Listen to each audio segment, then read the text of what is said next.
بلا شبہ قرآن کریم کی چوٹی سورہ بقرہ ہے، اور اس میں ایک آیت ہے جو آیت قرآنی کی سردار ہے، یہ آیت الکرسی ہے، یعنی اس آیت کی اتنی اہمیت ہے۔ تو اللہ تعالیٰ وہ معبود برحق ہے، اللہ لا الہ الا ہوا، وہ اللہ ہی الہ ہے، ایسا اور سوائے اس کے اور کوئی بھی الہ نہیں ہے۔ الحی القیوم، وہ زندہ ہے اور قائم ہے۔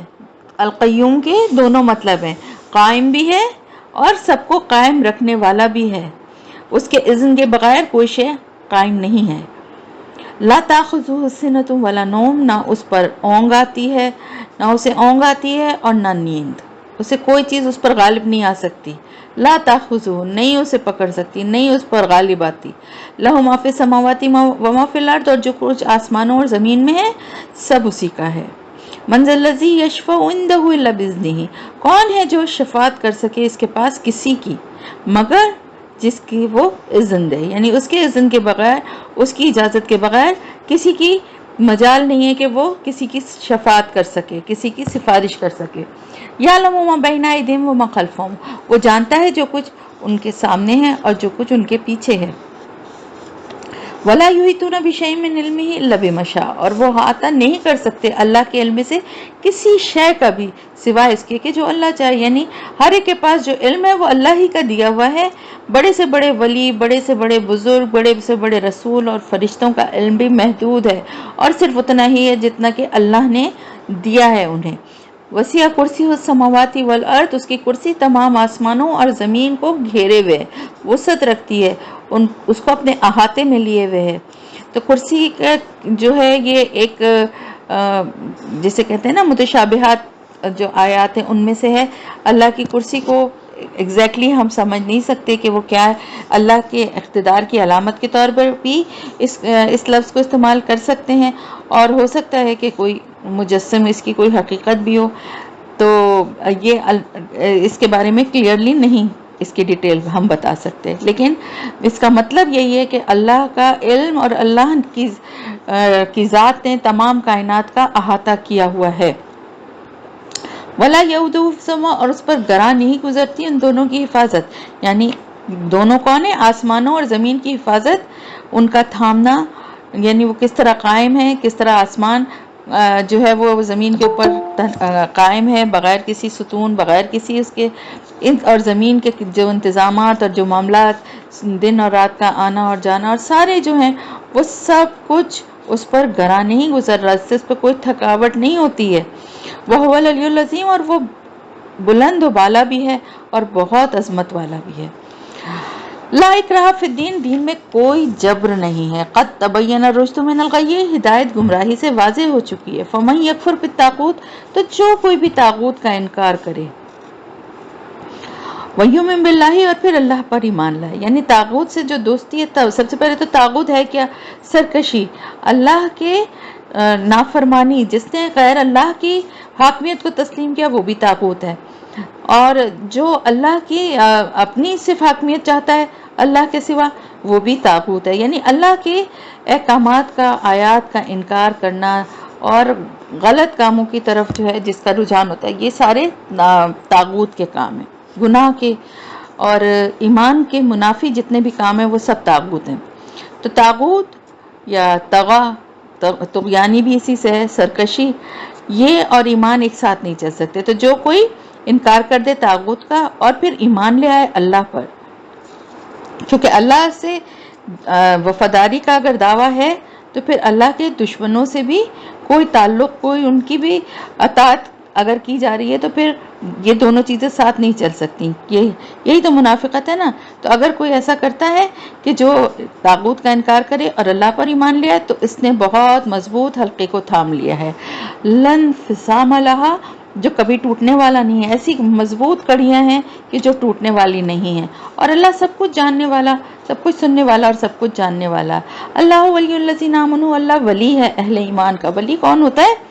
یعنی جو دوست بھی ہوتا ہے، حمایتی بھی ہوتا ہے، مددگار بھی ہوتا ہے۔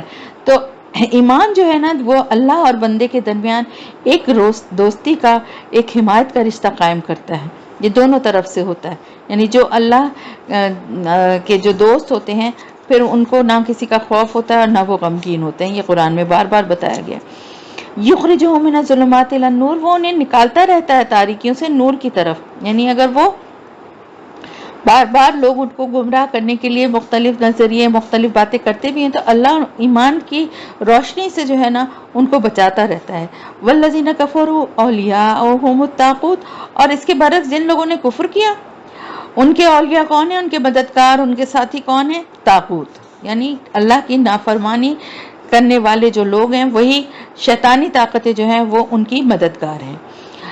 یخرجونہم من النور الی الظلمات، وہ ان کو روشنی سے نکال کر تاریکیوں کی طرف لے جاتے ہیں. یعنی اللہ تو اپنے بندوں کو جو اللہ پہ ایمان رکھنے والے ہیں اور اللہ کے لیے جو گناہ کے کاموں کو چھوڑ دیتے ہیں، اللہ ان کو اندھیروں میں سے نکال کے، یعنی اندھیرے کس چیز کے تھے؟ کفر کے، لا علمی کے، ان سے نکال کر ہدایت کے اور ایمان کے نور کی طرف لے آتا ہے. اور وہ جو طاغوت کے ساتھی ہوتے ہیں، جو کفر کرنے والے لوگوں کے ساتھی ہوتے ہیں، ان کے ساتھی جو ہیں اور مددگار جو ہیں وہ بھی سرکش اور نافرمان اللہ کے ہوتے ہیں. وہ انہیں اگر تھوڑی بہت ان کو نور یا ہدایت کی روشنی مل بھی رہی ہوتی ہے تو وہ انہیں اس سے محروم کر کے تاریکیوں کی طرف کھینچ لیتے ہیں اپنے ساتھ. اولئک اصحاب النار هم فیہا خالدون، یہی لوگ ہیں آگ والے اور یہ اس میں ہمیشہ رہیں گے. الم تر الی الذین حاج ابراہیم فی ربہ ان آتاہ اللہ الملک، کیا تم نے اس شخص کو نہیں دیکھا جس نے حجت بازی کی تھی یا جس نے جھگڑا کیا تھا ابراہیم علیہ السلام سے اس کے رب کے بارے میں، اس کی وجہ سے کہ اللہ نے ہی اس کو بادشاہی دی ہوئی تھی. یعنی اللہ نے اس کو بادشاہی دی تھی لیکن وہ اللہ کا ہی نافرمان بن گیا تھا. اور وہ کون تھا؟ نمرود، جو کہ عراق کا بادشاہ تھا. اور یہ بات بھی ذہن میں رکھیے گا کہ نمرود جو ہے وہ صرف لقب تھا، کسی کا نام نہیں تھا. جیسے فرعون جو تھا وہ مصر کے بادشاہوں کا لقب تھا، اسی طرح نمرود جو تھا وہ عراق کے بادشاہوں کا لقب تھا. پھر یہ بابل میں یہ اس کی بادشاہت تھی، مطلب یہ اس کا اقتدار جو تھا وہ پورے عراق پہ تھا، لیکن یہ بابل میں رہا کرتا تھا. اور پھر اس نے کیا کہا جب ابراہیم علیہ السلام نے سے کہا کہ میرا رب تو وہ ہے جو زندہ کرتا ہے اور موت بھی دیتا ہے، تو اس نے کہا میں بھی زندہ کرتا ہوں اور موت دیتا ہوں. اور پھر اس نے کیا کیا کہ جیل سے سزائے موت کے 2 قیدی منگوائے، ان میں سے ایک کی گردن وہاں پر اڑوا دی اور دوسرے کو کی سزائے موت معاف کرتے ہوئے اسے رہا کر دیا اور کہنے گا دیکھو میں نے جس کو چاہا زندہ رکھا، جس کو چاہا مارا. جب حضرت ابراہیم نے یہ دیکھا کہ تو بلا وجہ کی بحث اور حجت بازی پر اترا ہوا ہے تو انہوں نے اس کو ایک ایسا سوال جواب دیا اس کو کہ وہ چپ ہو گیا. قال ابراہیم فإن اللہ یاتی بالشمس من المشرق فاتی بها من المغرب، ابراہیم علیہ السلام نے کہا کہ اللہ سورج کو مشرق سے نکالتا ہے، اگر تو خدائی کا دعویٰ کرتا ہے تو اسے مغرب سے نکال کر دکھا. فبہت الذی کفر، تو مبہوت ہو گیا وہ کافر، یعنی وہ ششدر ہو گیا، حیران رہ گیا، اس کے پاس کوئی جواب ہی نہیں اس کو سوجا. حالانکہ اگر وہ اس میں عقل اللہ تعالیٰ کے آگے تو ظاہر ہے کسی کی عقل کیا کام کرے گی، اور وہ تو اپنی خدائی کے زوم میں اتنا ہوتا، ورنہ وہ یہ بھی جواب دے سکتا تھا کہ یہ تو میں ہی نکال رہا ہوں مشرق سے، تم اپنے رب سے کہو مغرب سے نکالے. لیکن کیونکہ ایسا کر ہی نہیں رہا تھا تو یہ جواب وہ کیسے دے سکتا تھا. واللہ لا یہدی القوم الظالمین، اور اللہ ظالموں کو ہدایت نہیں دیا کرتا. یا پھر جیسے کہ وہ شخص اس کا واقعات کرو جس کا گزر ہوا ایک بستی پر اور وہ اوندھی پڑی ہوئی تھی اپنی چھتوں پر. اس میں جو یہ واقعہ بیان کیا جا رہا ہے یہ حضرت عزیر علیہ السلام کا واقعہ ہے، اور ہم ابھی پڑھ چکے ہیں سورہ بنی اسرائیل میں کہ کس طرح سے یروشلم کو فلسطین پر حملہ کیا تھا بادشاہ بخت نصر نے، اور یروشلم کو تباہ و برباد کر دیا تھا. تو وہ بستی اجڑی ہوئی تھی اور وہاں ظاہر بہت لوگ مارے گئے تھے اور جو زندہ تھے ان کو بھی قید کر کے لے گیا تھا وہ. تو انہوں نے کہا کہ اللہ اس بستی کو اس طرح مردہ اور برباد ہو جانے کے بعد کس طرح زندہ کرے گا. یہ دیکھ کے ان کو بڑی حیرت ہوئی کہ پورا علاقہ، پوری بستی ہی تباہ و برباد ہو چکی ہے. تو اللہ نے اس پر موت وارد کر دی 100 برس کے لیے اور پھر اس کو اٹھایا، یعنی 100 برس کے بعد ان کو دوبارہ زندہ کیا. قالا کم لبثت، پھر پوچھا ان سے کہ کتنے عرصے رہے ہو یہاں. قال لبثت یوما بعد یوم، کہنے لگے ایک دن یا ایک دن کا کچھ حصہ. ان کو تو ایسا لگا جیسے کچھ دیر کے لیے ہی سوئے تھے. قال بل لبثت مئات عام، اللہ تعالیٰ نے فرمایا بلکہ تم پورے 100 سال اس حال میں رہے ہو. تو ذرا تم اپنے کھانے اور اپنے پینے کی جو مشروب تھا اس کو دیکھو کہ ان کے اندر کوئی سڑان، کوئی خرابی پیدا ہوئی ہے؟ نہیں ہوئی. کچھ ایسی خرابی ان کے اندر پیدا نہیں ہوئی ہے. 100 سال کے بعد بھی کھانا بھی ویسے کا ویسا تھا اور پینے کا جو مشروب تھا وہ بھی ویسا ہی تھا. اور اب وانظر الی حمارک، اور اب اپنے گدھے کو دیکھو کہ کس طرح وہ گلا سڑا پڑا ہے، یعنی اس کی بالکل بوسیدہ ہڈیاں ہی باقی رہ گئی تھیں، گوشت تو گل سڑ چکا تھا. 100 سال کے عرصے میں ان کی سواری کا گدھا بالکل ختم ہو چکا تھا. پھر اللہ تعالیٰ نے فرمایا کہ تاکہ ہم تمہیں لوگوں کے لیے ایک نشانی بنائیں. یعنی حضرت عزیر علیہ السلام سے اللہ تعالیٰ نے فرمایا کہ ہم تو تم کو لوگوں کے لیے ایک نشانی بنانا چاہتے ہیں، اس لیے تمہیں یہ نشانی دکھا رہے ہیں. یعنی تمہیں پیغمبر بنایا ہے اور تمہیں آگے اللہ کا پیغام جو ہے لوگوں تک پہنچانا ہے، اس لیے تمہیں اپنی یہ نشانی دکھائی جا رہی ہے اللہ کی طرف سے، تاکہ تمہیں دوبارہ اٹھائے جانے پر یقین کامل حاصل ہو، جبھی تم آگے لوگوں کو بھی اس کا یقین دلاؤ گے. اور اب ان ہڈیوں کو دیکھو کس طرح ہم انہیں اٹھاتے ہیں. ثم نکسوها لحما، پھر ان کی آنکھوں کے سامنے ان ہڈیوں پہ گوشت چڑھا، ان کو گوشت پہنا دیا گیا. اور پھر جب ان کے سامنے یہ بات واضح ہو گئی، یعنی انہوں نے اپنی آنکھوں سے دیکھ لیا کہ کس طرح ایک مرا ہوا جسم جو ہے وہ زندہ ہو گیا، تو انہوں نے کیا کہا، قال اعلم ان اللہ علی کل شیء قدیر، اب میں جان گیا کہ اللہ تعالیٰ جو ہے پوری طرح اچھی طرح میں نے جان لیا کہ اللہ تعالیٰ ہر چیز پر قدرت رکھنے والا ہے. وَإِذْ قَالَ إِبْرَاهِيمُ رَبِّ أَرِنِي كَيْفَ تُحْيِي الْمَوْتَىٰ، اب پھر حضرت ابراہیم علیہ السلام کا واقعہ بتایا جا رہا ہے کہ جب انہوں نے کہا کہ اے میرے رب ذرا مجھے بھی دکھا دے کہ کس طرح سے تم مردوں کو زندہ کرے گا. قَالَ أَوَلَمْ تُؤْمِنْ، اللہ تعالیٰ نے فرمایا کیا تم اس پر ایمان نہیں رکھتے؟ انہوں نے کہا قَالَ بَلَىٰ، کیوں نہیں، ایمان رکھتا ہوں میں، وَلَكِنْ لِيَطْمَئِنَّ قَلْبِي، لیکن میں چاہتا ہوں کہ میرا دل پوری طرح مطمئن ہو جائے. یہ تمام انبیاء اکرام کا معاملہ ہے کہ اللہ تعالیٰ انہیں عین الیقین اور حق الیقین کے درجے کا ایمان عطا فرماتے ہیں، کیونکہ ان کے ایمان اور یقین کہ ایک ایسے درجے پہ ان کو اللہ تعالیٰ پہنچا دیتے ہیں کہ جب دوسروں کو تک وہ بات پہنچائیں تو دیکھیں ایک آنکھ کے دیکھی ہوئی بات کو بیان کرتے ہوئے ایک انسان کی فیلنگز اور اس کی بات میں جو زور اور جو اس کا انداز ہوگا وہ مختلف ہوگا. اسی لیے دیکھیں حضرت محمد صلی اللہ علیہ وسلم کو بھی معراج کا سفر جو کروایا گیا، آسمانوں پہ لے جایا گیا کہ وہ ہر شے کو اپنی آنکھوں سے دیکھ لیں. تو اچھا اللہ تعالیٰ نے فرمایا کہ تم 4 پرندے لے لو اور انہیں اپنے ساتھ مانوس کر لو، یعنی اس طرح کہ وہ تمہاری آواز سن کر تمہارے پاس آ جایا کریں. پھر ان کے ٹکڑے کر کے ہر پہاڑ پر ان کا ایک ایک ٹکڑا رکھ دو، یعنی تمام پرندوں کے 4 ٹکڑے کرو، اور پھر ایک ایک ٹکڑا ہر پرندے کا، یعنی ایک ہی پرندے کے 4 ٹکڑے نہیں بلکہ ہر پرندے کا ایک ایک ٹکڑا لے کے 4 پہاڑوں پہ رکھ دو. پھر انہوں نے جب وہاں سے پہاڑ سے اتر کے رکھنے کے بعد وہ آ کے ان پرندوں کا آواز دی تو وہ 4 پرندے جو ہیں ٹکڑے جو ہیں وہ ایک ساتھ جڑ کے اپنی اپنی جگہ سے اڑ کے وہاں تک پہنچے دوسرے ٹکڑے تک، اور جڑنے کے بعد وہ سب زندہ ہو کر حضرت ابراہیم علیہ السلام کے پاس اڑتے ہوئے آ گئے. اور اس بات کو یقین کے ساتھ جان لو کہ اللہ تعالیٰ زبردست ہے اور بہت زیادہ حکمت والا ہے. پھر اس کے بعد اب جو آ رہی ہے بات وہ آ رہی ہے مال کو خرچ کرنے کی. مثل الذین ينفقون اموالهم فی سبیل اللہ کمثل حبۃ انبتت 7 سنابل فی کل سنبلۃ 100 حبۃ، مثال ان کی جو اپنے مال اللہ کی راہ میں خرچ کرتے ہیں ایسی ہے جیسے کہ ایک دانہ کہ اس سے 7 بالیاں پیدا ہوں اور ہر بالی میں 100 دانے ہوں. اس طرح ایک دانے سے 700 دانے وجود میں آ گئے. یہ اس اضافے کی مثال ہے جو اللہ کی راہ میں خرچ کیے مال کے بدلے میں ملے گا. اور جو کوئی اللہ کے دین کے لیے اپنا مال خرچ کرے گا اللہ اس کے مال میں اور اضافہ کرے گا اور بڑھاتا جائے گا اس کے اجر و ثواب کو. اور اللہ جس کو چاہتا ہے اس سے بھی زیادہ عطا کرے گا، اس سے بھی زیادہ بڑھا کے دے گا. یعنی یہ 700 گنا اضافہ تو صرف مثال دینے کے لیے اللہ تعالیٰ بتا رہا ہے، اللہ اس سے بھی زیادہ اضافہ کرے گا جس کے لیے چاہے گا.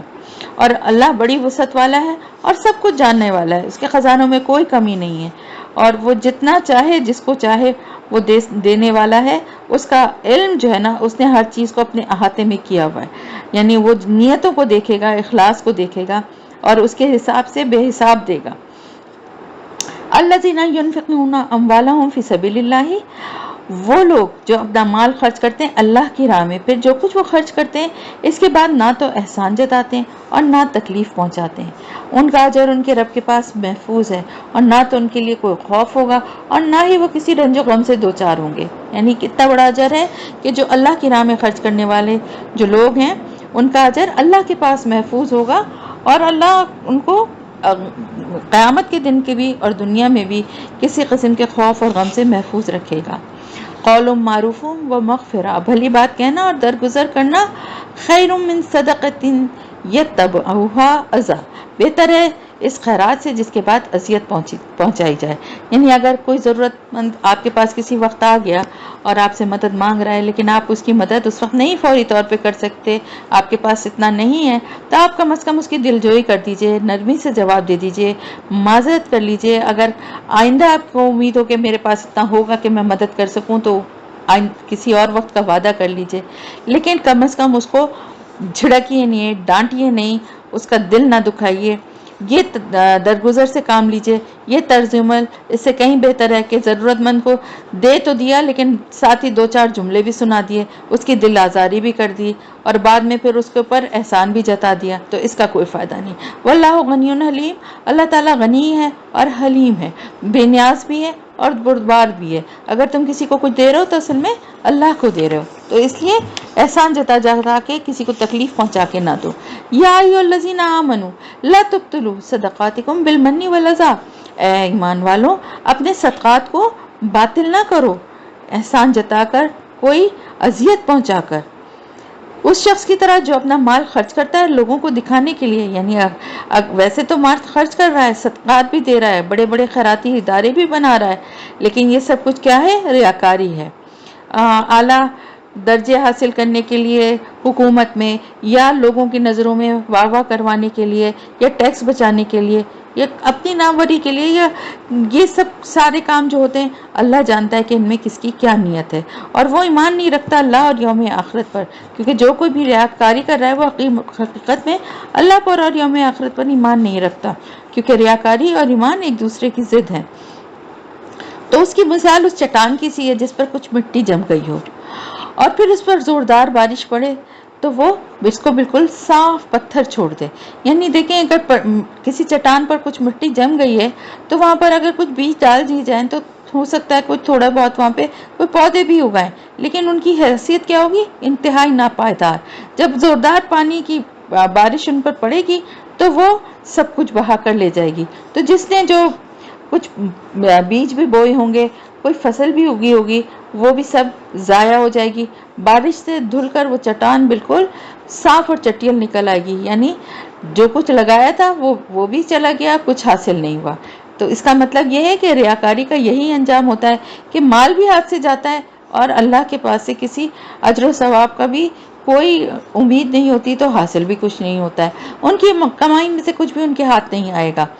ایسے لوگ اپنے طور پہ تو صدقہ و خیرات کر رہے ہوتے ہیں اور سمجھتے ہیں ہم نیکی کما رہے ہیں، لیکن در حقیقت ان کے ہاتھ کچھ نہیں آتا، اور اللہ تعالیٰ ایسے کافروں کو ہدایت کا راستہ بھی نہیں دکھاتا۔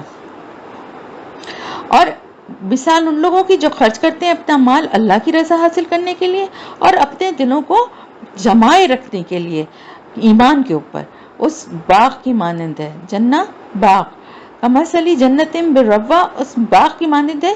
ربوہ کہتے ہیں بلندی کو، جو کہ بلندی پر ہے، اور بلندی ہونے کی وجہ سے اس میں کوئی پانی کی کوئی ندی، کوئی چشمہ ہے جس کی وجہ سے وہ سیراب بھی ہوتا جا رہا ہے۔ پھر اگر اس باغ کے اوپر زوردار بارش برسے تو وہ دگنا پھل لائے گا، لیکن اگر زوردار بارش نہ بھی برسے تو ہلکی سی پھوار ہی اس کے لیے کافی ہو جائے گی، اور جو کچھ تم کر رہے ہو اللہ تعالیٰ اس کو دیکھ رہا ہے۔ تو جو مال خرچ کر کیا جاتا ہے اگر واقعی خلوص دل اور اخلاص نیت کے ساتھ اللہ ہی کے لیے ہو تو یہ دیکھتے رہنا چاہیے کہ کہیں خیر شعوری طور پر کوئی اور جذبہ اس میں شامل تو نہیں ہو گیا ہے۔ تو اپنا جائزہ، واللہ بما تعملون بصیر، جو کچھ تم کر رہے ہو اللہ اس کو دیکھ رہا ہے، تو اپنا جائزہ لیتے رہنا چاہیے، مطمئن نہیں ہو جانا چاہیے کہ اپنی نیکیوں پر۔ یا تم میں سے کوئی یہ پسند کرے گا کہ اس کے پاس کھجوروں اور انگوروں کا ایک باغ ہو جس کے دامن میں ندیاں بہتی ہوں؟ یہ ایک آئیڈیل باغ کا نقشہ ہے، خاص طور سے اہل عرب کے لیے، جس میں کھجور کے درخت بھی ہوں اور انگور کی بیلیں بھی ہوں. ہم پڑھ چکے ہیں نا ابھی سورہ کہف میں بھی کہ یہ کتنا ایک آئیڈیل باغ تھا. پھر اس میں پانی کا بھی قدرتی نظام و آبپاشی کا. لہو فیہا من کل ثمرات، اور اس کے لیے اس باغ میں ہر طرح کے پھل ہوں. اور اس پر بڑھاپا طاری ہو جائے جبکہ اس کی اولاد ابھی ناتواں ہو، کمزور ہو، چھوٹی ہو، اس قابل نہ ہو کہ اس کی مدد کر سکے. اور عین اس وقت اس باغ پر ایک ایسا بگولا پھر جائے جس میں آگ ہو اور وہ باغ جل کے جھلس کر رہ جائے. یعنی ایک انسان ساری عمر یہ سمجھتا رہا کہ میں نے تو بڑی نیکیوں کے کام کیے ہیں، انبار لگا دیے نیکیوں کے، خیراتی ادارے قائم کیے ہیں، مدرسے قائم کیے ہیں، یتیم خانے بنائے ہیں. لیکن جب اس کا نامہ اعمال پیش ہو تو اچانک اسے معلوم ہو کہ تو کچھ بھی نہیں ہے، اس لیے کہ اس میں اخلاص تھا ہی نہیں، نیت میں کھوٹ تھا، ریاکاری تھی، لوگوں کو دکھانا مقصد تھا. پھر اس کا حال وہی ہوگا جیسے کہ اس بوڑھے کا جو کہ کفِ افسوس مل رہا ہوگا، اپنے ہاتھ مل رہا ہوگا افسوس میں کہ اس کا باغ بھی جل کر راکھ ہو گیا اور اس کے بچے بھی ابھی اتنے چھوٹے ہیں کہ کسی قابل نہیں ہیں.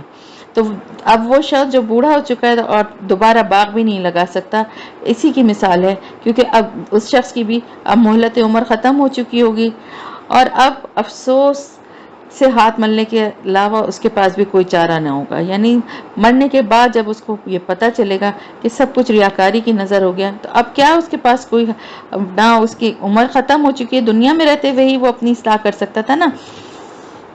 کذالک یبین اللہ لکم الآیات لعلکم تتفکرون. اسی طرح اللہ تعالیٰ اپنی آیات تمہارے لیے واضح کرتا ہے تاکہ تم غور و فکر کرو. یا ایھا الذین آمنوا انفقوا من طیبات ما کسبتم. اے ایمان والو، اپنے کمائے ہوئے پاکیزہ مال میں سے خرچ کرو. یعنی اللہ کے لیے اگر دینا ہے نا تو جو کچھ تم نے کمایا اس میں سے اچھی اور پاکیزہ چیزیں نکالو اور اس میں سے خرچ کرو جو کچھ ہم نے نکالا ہے تمہارے لیے زمین میں سے. فَلَا تَيَمَّمُوا الْخَبِيثَ مِنْهُ تُنْفِقُونَ. اور ایسا ارادہ نہ کرو کہ تم ناکارہ مال جو ہے اس میں سے اس کو خرچ کر دو. ایسا نہ ہو کہ اللہ کی راہ میں خرچ کرنے کے لیے ردی اور ناکارہ بیکار مال کو چھانٹنے کی کوشش کرو. اور تم ہرگز نہیں ہوگے اس کو لینے والے اگر وہ تم کو دی جائے، اللہ یہ کہ چشم پوشی کر جاؤ. یعنی ایسا بھی تو ہو سکتا ہے نا کبھی کہ تم محتاج ہو جاؤ، ایسا سوچنا چاہیے اپنے اوپر رکھ کے، اور ضرورت تمہیں پڑ جائے پھر اگر تمہیں کوئی ایسی چیز دے تو تم خود بھی اس کو قبول نہیں کرو گے، اللہ یہ کہ تمہاری اتنی شدید کوئی ضرورت ہو یا اتنی زیادہ تم مشکل میں ہو کہ چشم پوشی کرتے ہوئے اسے قبول کر لو، ورنہ کوئی بھی آدمی اس چیز کو قبول نہیں کرے گا. تو ایسی چیز دوسرے کو بھی نہ دو. اور اچھی طرح جان لو کہ اللہ تعالیٰ غنی اور حمید ہے. یہ نہیں سمجھو کہ تم کسی محتاج اور ضرورت مند کو دے رہے ہو، بلکہ یہ سمجھو کہ اللہ کو دے رہے ہو جسے کسی چیز کی ضرورت ہی نہیں ہے، جو سب کی ضرورتیں پوری کرنے والا ہے اور اپنی ذات میں خود ہی محمود ہے. تو اس کو دینے کے لیے کتنی اچھی چیز ہونی چاہیے، اس بات کو اچھی طرح سے اپنے ذہن میں رکھو. الشیطان یعدکم الفقر ویامرکم بالفحشاء. شیطان تمہیں فخر کا اندیشہ دلاتا ہے اور بے حیائی کی کاموں کی ترغیب دیتا ہے، اور اللہ وعدہ کرتا ہے تم سے اپنی طرف سے مغفرت کا اور فضل کا. اب تمہیں دیکھو، تم خود سے فیصلہ کرو کہ تمہیں کس راستے کی طرف جانا ہے، اللہ کے راستے میں اپنا مال کو خرچ کرنا ہے یا شیطان کے بتائے ہوئے راستے پہ چلنا ہے اور اپنے مال کو شیطان کے بنائے ہوئے جو دنیا کی جو پھندے ہیں ان میں لگ کے اس مال کو خرچ کرنا ہے. تو دنیا میں لگ کے ہو سکتا ہے دنیا کے بہت سے فائدے تم حاصل کر لو، لیکن اللہ کے راہ میں خرچ کرنے کے بعد دنیا کا بھی سکون اور آخرت کے فائدے بھی تمہیں حاصل ہوں گے. اللہ بہت وسعت والا ہے اور سب کچھ جاننے والا ہے. یؤتی الحکمت من یشاء. وہ جس کو چاہتا ہے حکمت عطا کرتا ہے. ومن یؤت الحکمت فقد اوتی خیرا کثیرا. اور جسے حکمت دے دی گئی اسے تو خیر کثیر حاصل ہوگی. اس سے بڑا خزانہ خیر کا اور کوئی ہے ہی نہیں، اور نہیں نصیحت حاصل کر سکتے مگر وہی لوگ جو کہ عقل والے ہیں. اور جو کچھ تم خرچ کرتے ہو، صدقہ خیرات دیتے ہو، یا جو بھی تم اللہ کے نام پر منت باندھتے ہو، تو یقیناً اللہ تعالیٰ سب کو جانتا ہے. وما للظالمین من انصار. اور یاد رکھو ظالموں کا کوئی مددگار نہیں ہے. ان تبدوا الصدقات فنعما ہی. اگر تم صدقات کو اعلانیہ دو تو یہ بھی اچھا ہے. یہ عام اسپیشلی جو ہے نا، یعنی خاص طور پر زکوٰۃ کے معاملے میں کہا گیا ہے کہ یہ زکوٰۃ بے شک کہ وہ بھی ایک طرح کا صدقہ ہی ہے مال کا، لیکن اس کو اعلانیہ دو جس سے فقراء کا حق بھی ادا ہوگا، کسی کی ضرورت بھی پوری ہوگی اور دوسرے لوگوں کو بھی ترغیب ہوگی۔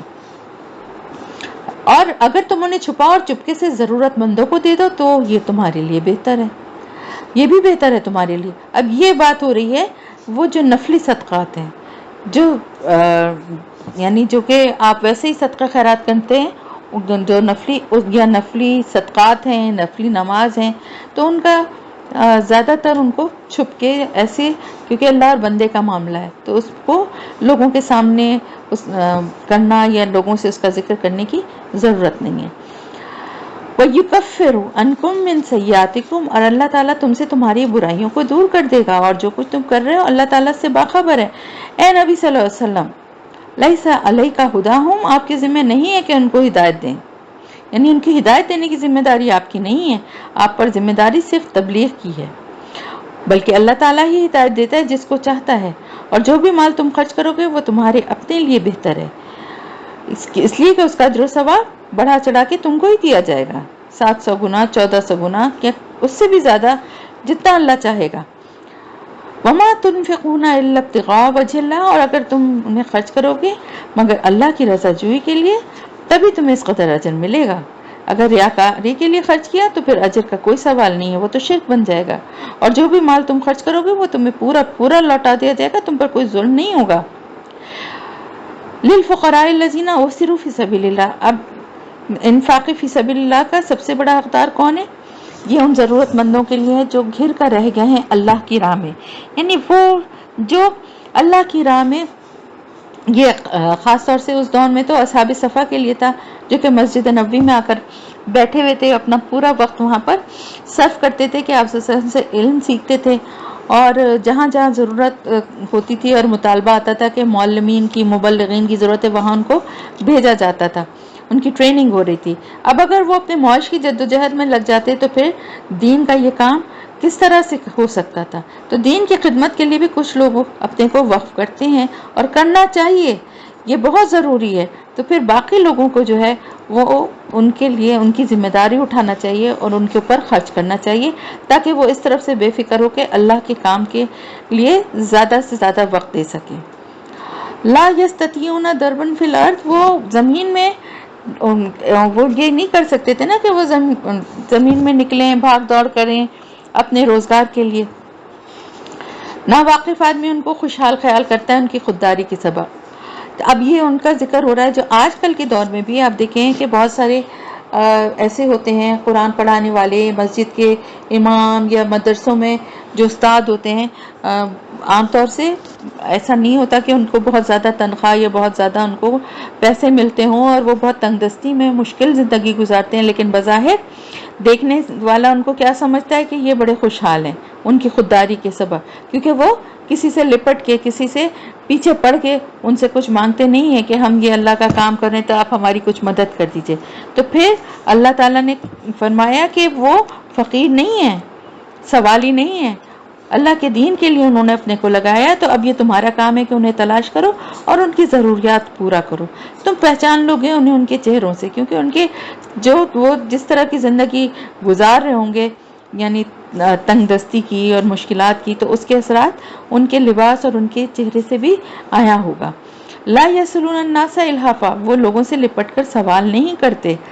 وما تنفقوا من خیر فإن اللہ بہ علیم، اور جو مال بھی تم خرچ کرو گے تو اللہ تعالیٰ اس کو خوب جانتا ہے۔ یہ نہ سمجھنا کہ تم جو کچھ بھی خرچ کر رہے ہو وہ اللہ کے علم میں نہیں ہے۔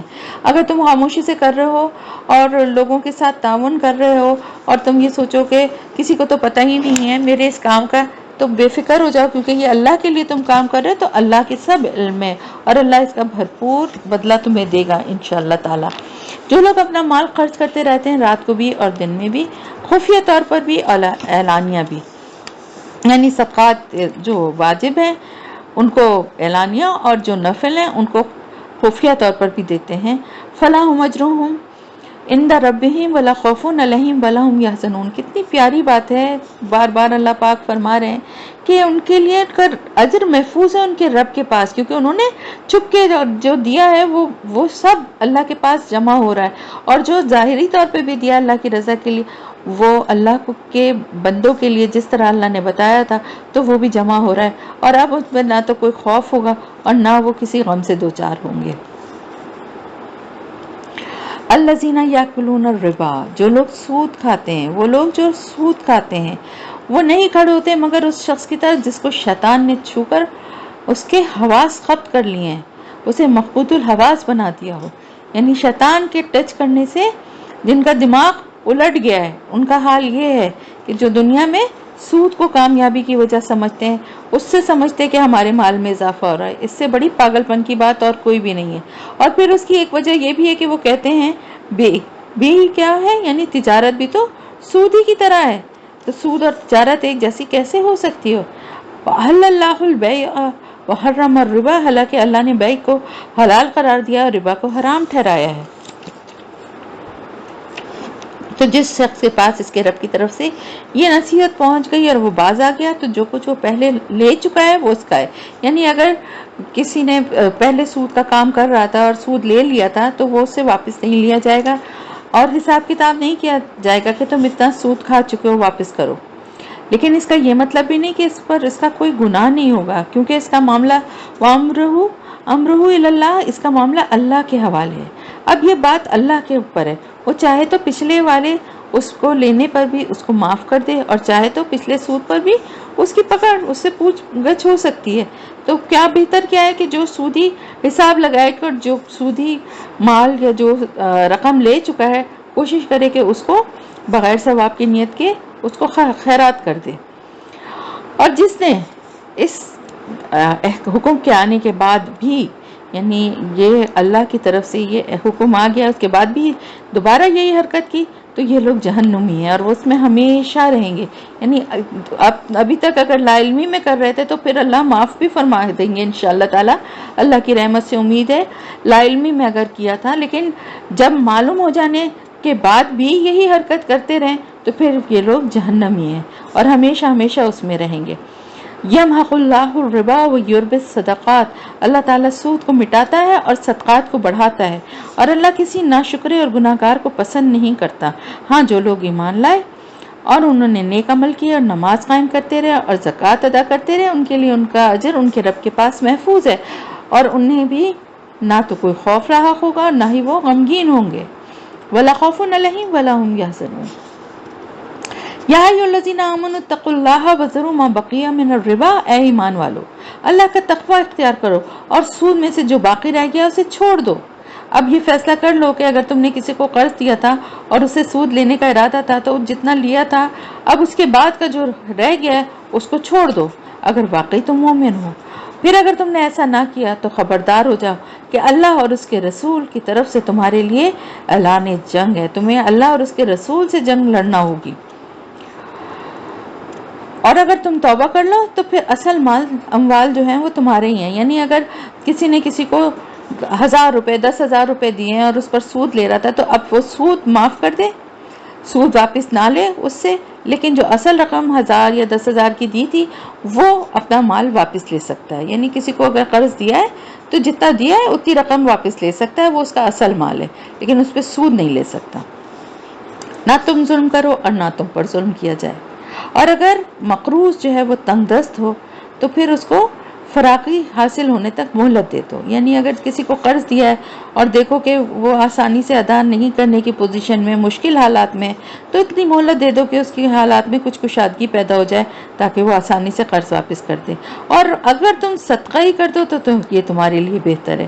یعنی اگر وہ تم دیکھو کہ تمہارا بھائی غریب تھا، تم نے اس کو قرض دیا ہے اور یہ ہے کہ اب وہ ادا کرنے کی اس کی حیثیت نہیں ہے، اس کے لیے بہت مشکل ہو رہی ہے، لیکن تمہارے لیے وہ کوئی اتنی بڑی رقم نہیں ہے، تو اگر تم اس کو معاف کر دو، صدقہ کر دو تو یہ تمہارے لیے زیادہ بہتر ہے. کیونکہ اللہ کی راہ میں کسی کے لیے کسی کو ہم معاف کریں گے، کسی کے لیے آسانی کریں گے تو اللہ سے اپنے لیے بھی اسی طرح کی معافی اور اسی طرح کے رحم کی امید رکھیں گے انشاءاللہ، اگر تم جانتے ہو. اگر تمہیں اللہ نے حکمت عطا کی ہے، عقل والے ہو، سمجھدار ہو، تو سمجھ لو کہ پھر تم بھی اسی بچت کے امیدوار بنو گے جو اللہ کے ہاں سے اجر و ثواب کی صورت میں ملے گی۔ اور ڈرو اس دن سے کہ جس دن تم لوٹا دیے جاؤ گے اللہ کی طرف۔ ثم توفی کل نفس ما کسبت، پھر ہر جان کو پورا پورا دیا جائے گا اس کی کمائی میں سے جو اس نے کی ہوگی، اور وہ ان پر کچھ ظلم نہ ہوگا۔ یا ایھا الذین آمنوا اذا تداینتم بدین الی اجل مسمی فاکتبوہ، اے ایمان والوں جب بھی تم قرض کا کوئی معاملہ کرو ایک مقررہ وقت کے لیے تو اس کو لکھ لیا کرو۔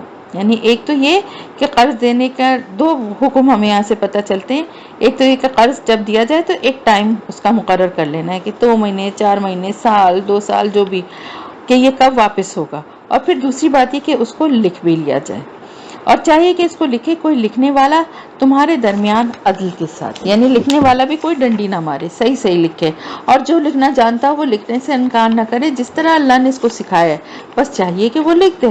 یہ تاکید اس لیے کی گئی ہے کہ اگر زیادہ پڑھے لکھے لوگ نہیں ہیں کسی معاشرے میں، کسی علاقے میں، تو جو پڑھے لکھے لوگ ہیں ان کی ذمہ داری ہے کہ ان کو اگر لکھنے کے لیے بلایا جائے تو پھر وہ انکار نہ کریں۔ اور لکھوائے گا کون؟ وہ شخص لکھوائے گا جس پر حق آتا ہے، یعنی جس نے قرض لیا ہے، جو قرض لے رہا ہے نا وہ لکھوائے گا کہ میں کیا ذمہ داری لے رہا ہوں، جس نے جو دے رہا ہے وہ نہیں لکھوائے گا۔ وَلْيَتَّقِ اللَّهَ رَبَّهُ، اور وہ اللہ سے ڈرتا رہے، اپنے رب سے، اور لکھواتے ہوئے اس میں کوئی شے کم نہ کرے، یعنی جو کچھ لے رہا ہے وہ سب کچھ لکھوائے، یہ نہیں کہ وہ لکھوا ہو رہا ہے تو جو دل چاہے مال میں اور کم کر کے لکھوا دے، نہیں، ایگزیکٹلی وہی لکھوائے۔ پھر اگر وہ شخص جس پر حق عائد ہوتا ہے نہ سمجھ یا ضعیف ہو، یا اس کے اندر اتنی صلاحیت نہ ہو کہ وہ لکھوا سکے، تو پھر اس کا جو ولی ہوگا وہ انصاف کے ساتھ لکھوا دے گا۔ یعنی اگر لینے والا قرض نہ سمجھ ہے یا کمزور ہے یا ضعیف ہے بہت زیادہ، اور نہیں وہ اس قابل ہے کہ وہ کچھ پراپر ایک کوئی ایگریمنٹ یا کوئی ایسی دستاویز لکھوا سکے، تو پھر اس کا کوئی ولی، کوئی وکیل یا کوئی کسی کو بھی وہ بنا سکتا ہے جو انصاف کے ساتھ یہ تحریر جو ہے وہ لکھوائے۔ اور اس پر گواہ بنا لیا کرو اپنے مردوں میں سے 2 آدمیوں کو، اور پھر اگر 2 مرد دستیاب نہ ہوں تو 1 مرد اور 2 عورتیں ہوں۔ یہ گواہ تمہارے اعتماد والے لوگوں میں سے ہوں جنہیں تم پسند کرتے ہو، یعنی جن کو گواہ بنایا جا رہا ہے دونوں فریق، قرض دینے والے اور لینے والے، دونوں کے نزدیک وہ پسندیدہ ہو، دونوں کو اس پر اعتماد ہو، تاکہ ان میں سے کوئی ایک بھول جائے تو دوسری یاد کرا دے۔ یعنی 2 عورتیں کیوں؟ کہ ایک عورت اگر بھول جائے تو دوسری یاد کرا دے۔ اب یہ بات بھی کہی جا سکتی ہے کہ کیا مرد نہیں بھول سکتے؟ بالکل بھول سکتے ہیں، لیکن عورتوں کے اوپر مردوں کی نسبت زیادہ پریشر ہوتا ہے۔ پھر عورتوں کے اوپر پیریڈز کی وجہ سے، بچوں کی پیدائش کی وجہ سے، یا سسرالی معاملات کی وجہ سے بعض دفعہ اتنے جذباتی اور اتنے ایسے اس سے وہ گزرتی ہیں کہ بہت ساری باتیں ان کے دماغ سے نکل جاتی ہیں، اس لیے دوسری اس کی مدد کرے اور اس کو یاد دلا دے۔ اور نہ انکار کریں گواہ جبکہ ان کو بلایا جائے، یعنی گواہوں کو جب گواہی کے لیے بلایا جائے تو وہ اس سے انکار نہ کریں۔ اور کاہلی مت کرو، وَلَا تَسْأَمُوا أَن تَكْتُبُوهُ صَغِيرًا أَوْ كَبِيرًا إِلَىٰ أَجَلِهِ، اور کاہلی مت کرو اس کے لکھنے میں کہ یہ تو چھوٹا سا معاملہ ہے، اس میں ایسی کیا بڑی بات ہے۔ معاملہ خواہ چھوٹا ہو یا بڑا ہو، اس کی معین مدت کے لیے بھی کہ میں اتنی رقم لے رہا ہوں اور اتنے وقت کے بعد اسے لوٹا دوں گا، قرض چاہے چھوٹا ہو یا بڑا، اس کو لکھنا بہت ضروری ہے۔ یہ اللہ کے نزدیک بھی زیادہ انصاف پر مبنی ہے۔ وَأَقْوَمُ لِلشَّهَادَةِ، اور گواہی کو زیادہ درست رکھنے والا ہے۔ وَأَدْنَىٰ أَلَّا تَرْتَابُوا، اور یہ اس کے زیادہ قریب ہے کہ تم شک میں نہیں پڑو گے، یعنی لکھا ہوا ہوگا نا تو شک و شبہ بھی نہیں ہوگا، الا یہ کہ کوئی تجارتی لین دین ہو جو تم دست بدست کرتے ہو، یعنی صبح سے شام تک کی، جیسے بہت ایسا ہوتا ہے نا کہ کسی سے کچھ دکاندار سے کچھ جا کے خریدا اور نقد پیسے ادا کیے، تو ضروری نہیں کہ وہ بھی ریٹن میں لکھوائیں کہ بھائی میں نے یہ خریدا ہے، آپ کو اتنے پیسے دے رہا ہوں، یا صبح کوئی سامان دیا اور شام کو اس کے پیسے لے رہے ہیں، تو اگر اس کو نہ بھی لکھوایا جائے تو اس پر کوئی گناہ نہیں، لیکن اگر کوئی بڑا لین دین ہو رہا ہے یعنی ایسے کسی سامان تجارت کا، تو پھر اس کو لکھوانا ضروری ہے۔ اور گواہ بنا لیا کرو جب کوئی مستقبل کا سودا کرو۔ اور نہ نقصان پہنچایا جائے کسی لکھنے والے کو اور نہ گواہ کو، اور نہ نقصان پہنچائے کوئی لکھنے والا اور گواہ، یعنی دونوں ایک دوسرے کو نقصان نہ پہنچائیں۔ اور اگر تم ایسا کرو گے تو یہ تمہارے حق میں گناہ کی بات ہوگی۔ واتقوا اللہ، اور اللہ سے ڈرتے رہو۔ ویعلمکم اللہ، اور اللہ تمہیں تعلیم دے رہا ہے۔ واللہ بکل شیء علیم، اور اللہ ہر چیز کا علم رکھنے والا ہے۔ وَإِن كُنتُمْ عَلَى سَفَرٍ وَإِن كُنتُمْ عَلَى سَفَرٍ وَلَمْ تَجِدُوا كَاتِبًا، اور اگر تم سفر پر اور کوئی لکھنے والا نہ ملے، یعنی ایسا ہو سکتا ہے نا کہ بعض دفعہ دوران سفر کوئی لین دین کا یا قرض کا معاملہ ہو جائے لیکن کوئی لکھنے والا وہاں نہ موجود ہو، تو پھر کوئی شے گروی رکھ لو قبضے میں، یعنی قرض لینے والا اپنی کوئی چیز کوئی قرض دینے والے کے حوالے کر دے کہ میری یہ چیز آپ کے قبضے میں رہے گی، آپ اتنے پیسے مجھے دے دیجیے گا، جب میں یہ واپس کر دوں آپ کے پیسے تو میری چیز مجھے لوٹا دیجیے گا۔ اب اس میں یہ بات جو ہے وہ یاد رکھنی چاہیے کہ جو چیز رکھوائی جائے گی نا وہ امانتاً رکھی جائے گی، اس کو قرض دینے والا جو ہے اس چیز کو استعمال نہیں کر سکتا۔ مثلاً اگر کسی نے زیور رکھوائے ہیں کہ میں 2 مہینے 4 مہینے کے بعد میں آپ کی رقم ادا کر کے اپنے زیور لے لوں گا، تو اب یہ نہیں ہے مطلب کہ وہ ان زیوروں کو پہننا اور ہر جگہ آنا جانا اس میں استعمال کرنا شروع کر دے، پھر تو سود والی بات ہو جائے گی نا۔ اور اسی طرح اگر کسی نے کوئی مکان یا کوئی باغ کوئی چیز رہن رکھوائی ہے تو پھر وہ اس باغ کی جو فصل ہے اس سے فائدہ اٹھائے، اس کو بیچے، یا گھر کو کرائے پہ اٹھا کے اس کا کرایہ لینے لگے، تو یہ سب سود میں آ جائے گا۔ ایسا نہیں کر سکتے، صرف گھر کی ملکیت اپنے پاس رکھے گا، یعنی وہ اس جو قرض لینے والا ہے وہ اس کی ملکیت کا اس وقت تک دعویٰ نہیں کر سکتا جب تک کہ وہ پیسے نہیں لوٹا دے۔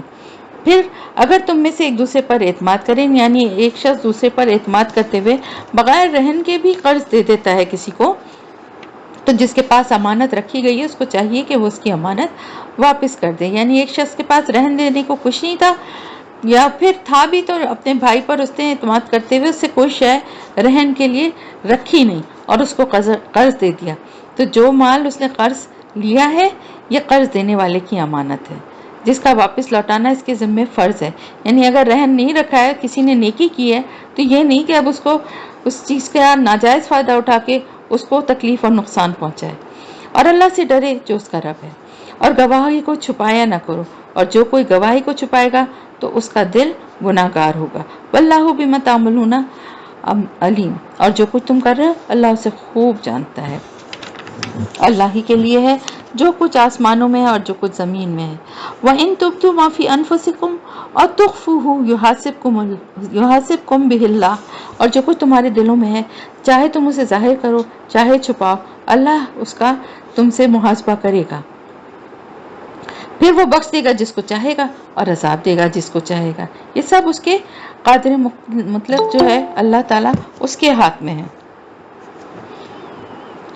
واللہ علی کل شیء قدیر، اللہ تعالیٰ ہر چیز کی قدرت رکھتا ہے، ہر چیز پہ قدرت رکھتا ہے۔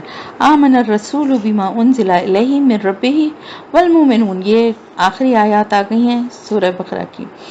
ایمان لائے رسول صلی اللہ علیہ وسلم اس چیز پر جو نازل کی گئی ان کی جانب ان کے رب کی طرف سے، اور ایمان لانے والے بھی یعنی مومنین بھی۔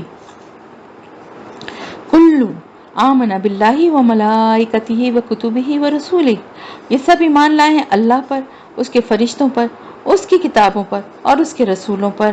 لا نفرق بین احد من رسولہ، کہتے ہیں کہ ہم اللہ کے رسولوں میں سے کسی کے درمیان کوئی فرق نہیں کرتے، کوئی فرق نہیں کرتے، ہم اللہ کے فرمانبردار ہیں اور رسولوں کے درمیان ہم کوئی فرق نہیں کرتے۔ وقالوا سمعنا واطعنا، اور وہ کہتے ہیں کہ ہم نے سنا اور اطاعت کی ہم نے۔ غفرانک ربنا، اے ہمارے رب ہم تیری بخشش مانگتے ہیں، تجھ سے بخشش مانگتے ہیں۔ وَإِلَيْكَ الْمَصِيرُ، اور تیری ہی جانب لوٹ کر جانا ہے، یعنی تو تیرے ہی پاس لوٹ کر آنا ہے، اس لیے تیری ہی بخشش مانگتے ہیں کہ تو ہمیں معاف کر دے۔ لا یکلف اللہ نفسا الا وسعها، اللہ تعالیٰ کسی کو مکلف نہیں کرے گا، کسی کے اوپر نہیں ڈالتا، کسی جان کے اوپر ایسا بوجھ نہیں ڈالتا جو اس کی وسعت کے مطابق نہ ہو۔ تو اللہ تعالیٰ کسی پہ ایسے مکلف کسی کو نہیں کرے گا، کسی پہ ایسا بوجھ نہیں ڈالے گا کسی جان پر، نفساً کسی جان پر، لیکن اس کی استطاعت اس کی وسعت کے مطابق۔ لہا ما کسبت ولہا ما اکتسبت، اسی نفس کے لیے اسی جان کے لیے ہے جو اس نے کمایا اور اسی کے اوپر اس کا وبال ہے جو اس نے برائی کمائی. جو کچھ بھی نیک عمل کرے یا برے عمل کرے اسی کے اوپر اس کا جو ہے وہ وبال ہوگا یا اس کا ثواب ہوگا. اجر و ثواب بھی اسی کو ملے گا, گناہ کا جو ہے وبال بھی اسی کو ملے گا. ربنا لا تؤاخذنا ان نسینا واخطانا, اے ہمارے رب ہم سے مؤاخذہ نہ فرمانا اگر ہم بھول جائیں یا ہم سے کوئی خطا ہو جائے. اور اے ہمارے رب ہم پر ویسا بوجھ نہ ڈالنا جیسے تو نے ان لوگوں پر ڈالا تھا جو ہم سے پہلے تھے. کیا بوجھ تھے؟ جیسے اس سے پہلے شریعت کون سی تھی؟ حضرت موسیٰ علیہ السلام کی جو شریعت تھی اس میں بہت ساری سختیاں تھیں. ان کے یہاں روزہ رات سے ہی شروع ہو جاتا تھا, لیکن اللہ نے ہمارے لیے آسانی فرما دی اور ہمارے سحری کی تاکید بھی فرمائی, اور رات کو ہمارے لیے جو ہے روزے کی پابندیوں سے ہمیں آزادی دے دی. شوہر اور بیوی کا تعلق بھی قائم ہو سکتا تھا اور رات بھر کھایا پیا بھی جا سکتا تھا. تو یہ سب آسانی ہو گئی نا. پھر ان کے یہاں سبت کا یوم سبت جو تھا اس کا حکم بڑا سخت تھا, وہ پورا دن کچھ بھی نہیں کر سکتے تھے سوائے عبادت کے. لیکن ہمارے یہاں کہ جمعے کی اذان سے لے کر نماز تک صرف دنیا کے کاروبار جو ہیں وہ کرنا حرام ہے, لیکن اس کے بعد اور اس سے پہلے سارے کام کیے جا سکتے ہیں. اس طرح اور بہت ساری چیزیں ہیں. ربنا ولا تحملنا ما لا طاقت لنا به, اور اے ہمارے رب ہم پر وہ بوجھ نہ ڈالنا جس کی ہم میں طاقت نہ ہو. واعف عنا, اور ہم سے درگزر فرمانا, اور واغفر لنا, اور ہمیں بخشتا رہ. ورحمنا, اور ہم پر رحم فرما. انت مولانا, تو ہمارا مولا ہے, ہمارا حامی و مددگار ہے. فانصرنا علی القوم الکافرین, اور ہماری مدد فرما کافروں کے مقابلے میں. آمین یا رب العالمین. سورہ بقرہ الحمدللہ یہاں پر ہماری ختم ہو رہی ہے اور سورہ آل عمران ہماری شروع ہو رہی. اعوذ باللہ من الشیطان الرجیم, بسم اللہ الرحمن الرحیم. الف لام میم, یہ بھی الف لام میم سے ہی شروع ہو رہی ہے جو کہ حروف مقطعات ہیں, میں بتا چکی ہوں آپ کو. اللہ لا الہ الا هو الحی القیوم, آیت الکرسی کی ہی آیت ہے کہ اللہ ہی وہ الہ ہے جو کہ برحق ہے, جس کے سوا کوئی الہ نہیں ہے. وہ زندہ ہے اور سب کا قائم رکھنے والا ہے. نزل علیک الکتاب بالحق, اس نے نازل فرمائی آپ پر, کس پر؟ یعنی ہم حضرت محمد مصطفیٰ صلی اللہ علیہ وسلم پر, ہمارے نبی پر, یہ کتاب حق کے ساتھ. مصدقا لما بین یدیہ, تصدیق کرتی ہوئی آئی ہے یہ اس کی جو اس کے سامنے موجود ہے, یعنی تورات اور انجیل جو اس سے پہلے نازل ہو چکی ہیں. وَأَنزَلَ التَّوْرَاةَ وَالْإِنجِيلَ, اور اس نے تورات اور انجیل نازل فرمائی تھی, یعنی اللہ ہی نے تورات اور انجیل بھی نازل فرمائی تھی. من قبل هُدًى للناس, اس سے پہلے لوگوں کی ہدایت کے لیے. وَأَنزَلَ الْفُرْقَانَ, اور اللہ نے فرقان اتارا.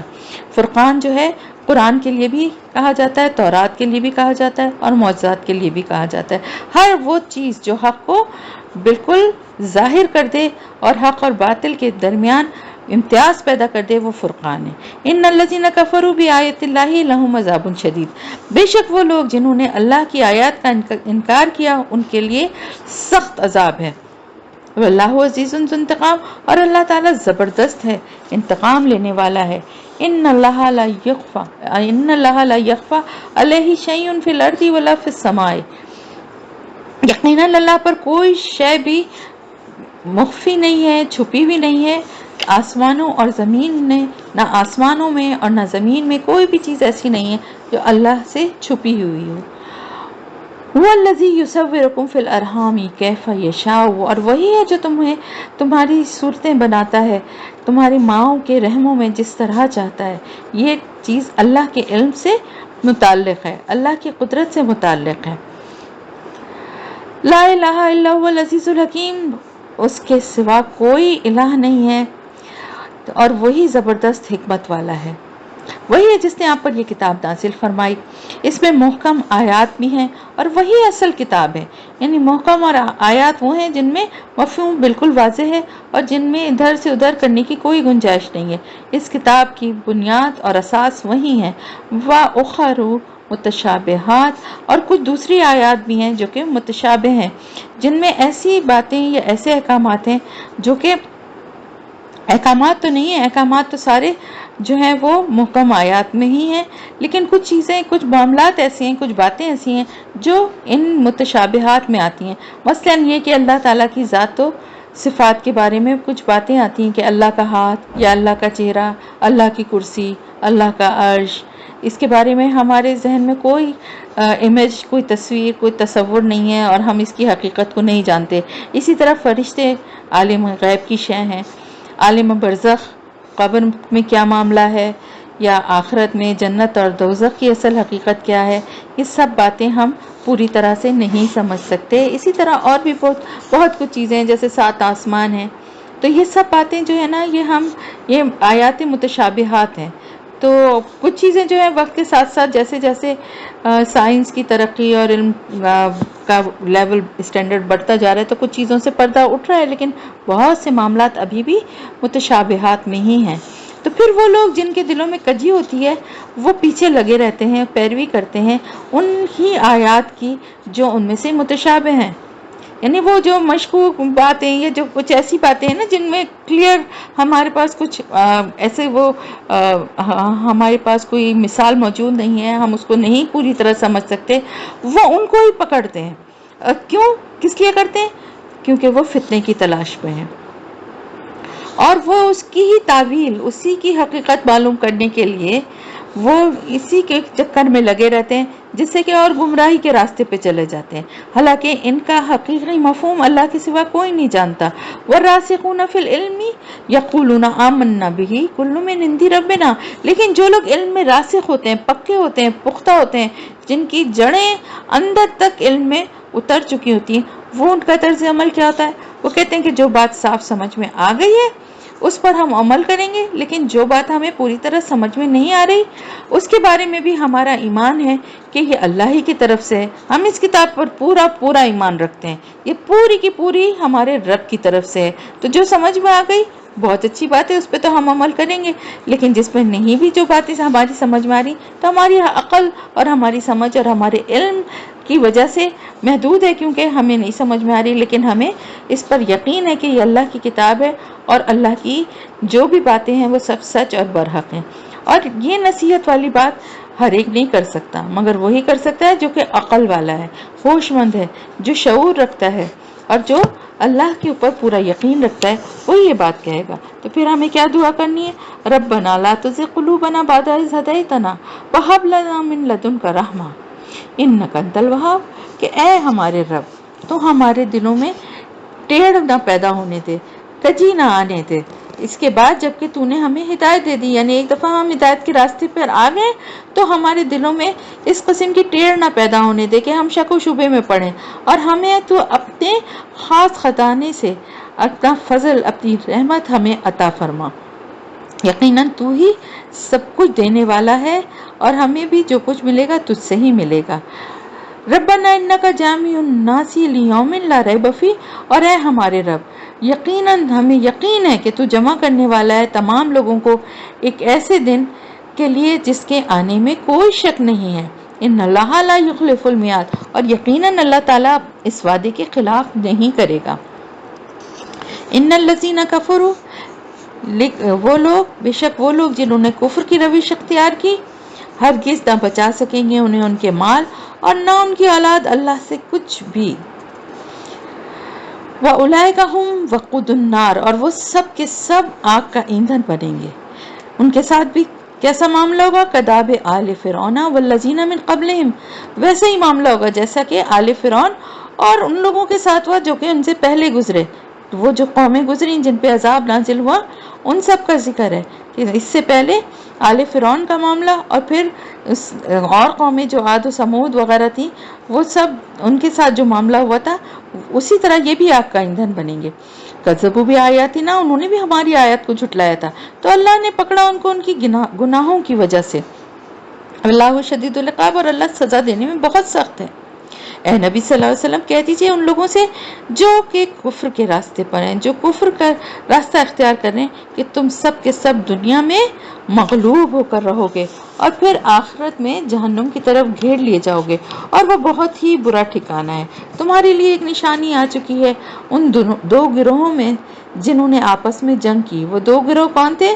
بدر کی جنگ کی بات ہو رہی ہے، یعنی جنگ بدر میں ایک طرف مسلمان تھے اور دوسری طرف مشرکین مکہ تھے، تو اس میں تمہارے لیے بھی ایک نشانی موجود ہے۔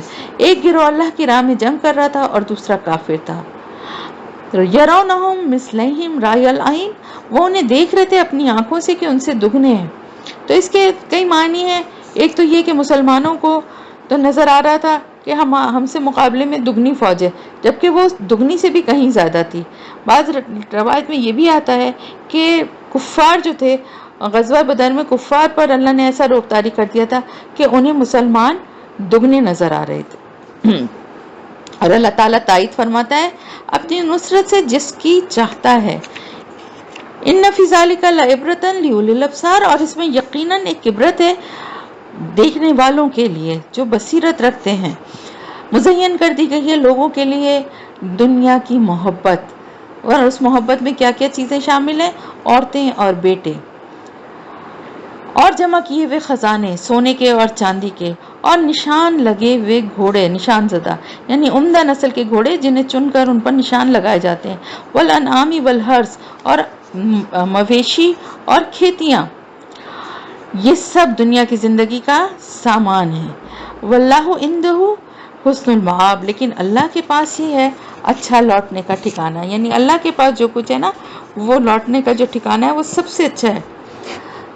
قل انبئکم بخیر من ذالکم، ان سے کہیے کیا میں تمہیں بتاؤں ان تمام چیزوں سے بہتر شے کون سی ہے؟ للذین اتقوا عند ربہم جنات تجری من تحتها الانہار، وہ لوگ جو تقوی اختیار کرتے ہیں ان کے لیے ان کے رب کے پاس ایسے باغات ہیں جن کے نیچے سے نہریں بہتی ہیں۔ خالدین فیہا، اس میں وہ ہمیشہ رہیں گے، ان باغات میں وہ ہمیشہ رہیں گے۔ وازواج مطہرہ، اور ان کے لیے بڑی ہی پاکیزہ عورتیں ہوں گی۔ ورضوان من اللہ، اور سب سے بڑھ کر کیا ہوگا کہ اللہ کی رضا انہیں حاصل ہوگی، خوشنودی اللہ کو کی حاصل ہوگی۔ واللہ بصیر بالعباد، اور اللہ اپنے بندوں کو دیکھ رہا ہے۔ جو یہ کہتے ہیں کہ پروردگار ہم ایمان لے آئے، فاغفر لنا ذنوبنا، بس ہمارے گناہوں کو بخش دے، ہمیں معاف کر دے، وقنا عذاب النار، اور ہمیں آگ کے عذاب سے بچا لے۔ الصابرین والصادقین، صبر کرنے والے اور سچے، والقانتین والمنفقین، اور اللہ کے فرما بردار، اللہ کی راہ میں خرچ کرنے والے، والمستغفرین بالاسحار، اور سحر کے وقتوں میں یعنی فجر سے کے وقت کے بعد بھی سحر کے وقت میں اللہ سے مغفرت مانگنے والے، یعنی ایک تو نمازوں کے وقتوں میں، لیکن نماز سے کے علاوہ بھی جب فجر کا وقت شروع ہونے سے پہلے جو سحر کا وقت ہوتا ہے اس میں بھی مغفرت چاہتے ہیں، اللہ سے مغفرت مانگتے ہیں۔ اللہ خود گواہ ہے، شہد اللہ، گواہ ہے اللہ کہ اس کے سوا کوئی الہ نہیں ہے، اور سارے فرشتے گواہ ہیں، وَأُولُو العلم، اور اہل علم بھی اس پر گواہ ہیں۔ قائم بالقسط، وہ عدل و انصاف کو قائم کرنے والا ہے۔ لا الہ الا هو العزیز الحکیم، اس کے سوا کوئی معبود نہیں، وہ زبردست ہے اور بہت حکمت والا ہے۔ یقیناً دین تو اللہ کے نزدیک صرف اسلام ہی ہے، اور اہل کتاب نے اختلاف نہیں کیا اس کے بعد کہ ان کے پاس علم آ چکا تھا، لیکن بغیم بینہم، ان کی ضد اور بغاوت تھی، ان کی آپس میں جو ان کی ضد تھی اس کی وجہ سے انہوں نے انکار کیا۔ اور جو کوئی اللہ کی آیت کا انکار کرتا ہے تو یاد رکھے کہ اللہ بہت جلد حساب چکا دینے والا ہے، اللہ کو حساب لیتے ہوئے دیر نہیں لگتی۔ فَإِنْ حَاجُّوكَ، پھر اے نبی صلی اللہ علیہ وسلم اگر وہ آپ سے حجت بازی کریں تو آپ کہہ دیں کہ میں نے تو اپنے چہرے کو یعنی اپنی ذات کو اللہ کے سامنے جھکا دیا ہے، اور انہوں نے بھی جو میرا اتباع کر رہے ہیں یا میری پیروی کر رہے ہیں۔ اور اے نبی صلی اللہ علیہ وسلم آپ کہہ دیجئے ان سے بھی کہ جنہیں کتاب دی گئی تھی، یا یہود و نصارہ اور امیین سے بھی، کہ کیا تم اسی طرح اسلام لاتے ہو، یعنی جس طرح میں نے اللہ کے آگے سر تسلیم خم کیا ہے کہ اسی طرح تم بھی اپنے آپ کو اللہ کے حوالے اللہ کے سپرد کرتے ہو۔ بس اگر وہ بھی اسی طرح اسلام لے آئیں تو ہدایت کے راستے پر ہو جائیں گے، اور اگر وہ منہ موڑ لیں تو اے نبی صلی اللہ علیہ وسلم آپ کے ذمے صرف پہنچا دینا ہے بات کو، یعنی آپ کی ذمہ داری صرف پیغام کو پہنچانا ہے۔ واللہ بصیر بالعباد، اور اللہ اپنے بندوں کے حال کو دیکھ رہا ہے۔ ان الذین یکفرون بآیات اللہ ویقتلون النبیین بغیر حق، یقیناً بے شک وہ لوگ جو اللہ کی آیات کا انکار کرتے ہیں اور انبیاء کو ناحق قتل کرتے ہیں، اور وَيَقْتُلُونَ الَّذِينَ يَأْمُرُونَ بِالْقِسْطِ مِنَ النَّاسِ، اور ان لوگوں کو قتل کرتے رہے ہیں یا قتل کرتے ہیں جو انسانوں میں عدل و انصاف کا حکم دیتے ہیں، فبشرہم بعذاب علیم، تو اے نبی صلی اللہ علیہ وسلم انہیں بشارت سنا دیجئے دردناک عذاب کی۔ بشارت تو خوشخبری کو کہتے ہیں نا، اس سے یہاں پر یہ لفظ طنز کے طور پر استعمال کیا گیا کہ ان کو خوشخبری سنا دیجئے ایک دردناک عذاب کی۔ یہ وہ لوگ ہیں جن کے تمام اعمال دنیا اور آخرت میں ضائع ہو جائیں گے۔ جیسے کہ قریش کو یہ بڑا زوم تھا نا کہ ہم تو کعبے میں کے خدمتگار ہیں، اور جو لوگ حج کرنے آتے ہیں ہم ان کی دیکھ بھال کرتے ہیں، انہیں کھانا کھلاتے ہیں، پانی پلاتے ہیں، تو ہمیں ان خدمات کی عوض بخش دیا جائے گا۔ تو اللہ تعالیٰ فرما رہا ہے کہ سارے اعمال ضائع ہو جائیں گے۔ اگر دین کو پوری طرح سے اختیار کرو گے تو ٹھیک ہے، ورنہ چاہے جتنی بھی خیرات اور بھلائی کے بڑے سے بڑے کام کر لو اور لوگوں کی فلاح و بہبود کے ادارے قائم کر لو، اللہ کی نگاہ میں ان کی کوئی حیثیت نہیں ہے اور پھر ان کا کوئی مددگار نہیں ہوگا۔ کیا تم نے غور نہیں کیا ان لوگوں کی حالت پر جنہیں کتاب کا ایک حصہ دیا گیا تھا؟ یدعون الی کتاب اللہ لیحکم بینہم، اب انہیں بلایا جاتا ہے اللہ کی کتاب کی طرف کہ وہ ان کے درمیان فیصلہ کرے۔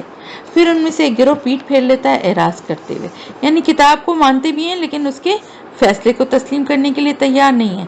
یہ اس وجہ سے ہے کہ وہ کہتے ہیں کہ ہمیں تو جہنم کی آگ چھو ہی نہیں سکتی مگر گنتی کے چند دن۔ یہ یہودیوں کا یہ کہنا تھا نا، اس کے بارے میں اللہ تعالیٰ فرما رہے ہیں۔ اور انہیں دھوکے میں مبتلا کر دیا ان کے دین کے بارے میں ان چیزوں نے جو کہ انہوں نے خود ہی گڑھی ہیں، جو گڑھ رہے ہیں نا یہ ان دین کے معاملے میں گمراہی کا شکار اپنے ہی عقائد و نظریات جو انہوں نے گڑھے تھے ان کی وجہ سے ہیں، کیونکہ اللہ کی کتابوں میں تورات اور انجیل میں ایسی کوئی باتیں نہیں ہیں، تو یہ ان کا اپنا گڑھا ہوا عقیدہ ہے۔ تو کیا حال ہوگا جب ہم انہیں اکٹھا کریں گے اس دن جس کے بارے میں کوئی شک نہیں ہے، یعنی قیامت کا وہ جو دن ہے جس دن جمع کیا جائے گا، تو اس دن ان کا کیا حال ہوگا۔ وَوُفِّيَتْ كُلُّ نَفْسٍ مَا كَسَبَتْ، اور ہر جان کو پورا دیا جائے گا جو کچھ اس نے کمائی کی ہوگی۔ وَهُمْ لَا يُظْلَمُونَ، اور ان پر کوئی زیادتی نہیں ہوگی۔ کہہ دو کہ اے اللہ تمام بادشاہت کے مالک، تو تل ملک کا من تشاء، تو حکومت اور اختیار دیتا ہے جس کو چاہتا ہے، وتنزع الملک کا ممن تشاء، اور تو سلطنت چھین لیتا ہے جس سے چاہتا ہے، وتعز من تشاء، اور تو عزت دیتا ہے جس کو چاہتا ہے، وتذل من تشاء، اور تو ذلیل کر دیتا ہے جس کو چاہتا ہے۔ بیدک الخیر، تیرے ہی ہاتھ میں سب خیر ہے، یعنی اللہ کے ہاتھ میں سب کچھ ہے۔ بعض دفعہ انسان جس کو اپنے لیے شر سمجھتا ہے وہ اس کے لیے خیر ہوتا ہے، جس کو خیر سمجھتا ہے کہ تیرے اپنے خیر و خوبی تیرے ہی ہاتھ میں، اور خیر جو ہوتا ہے جس کو سمجھ ہوتا ہے بعض دفعہ وہ شر نکلتا ہے۔ تو اللہ کے ہاتھ میں ہے، اور وہ جس کو حکومت اور اختیار دیتا ہے اور جس سے چاہتا ہے چھین لیتا ہے۔ عزت اور ذلت اسی کے ہاتھ میں ہے، بے شک تو ہر چیز پر قادر ہے۔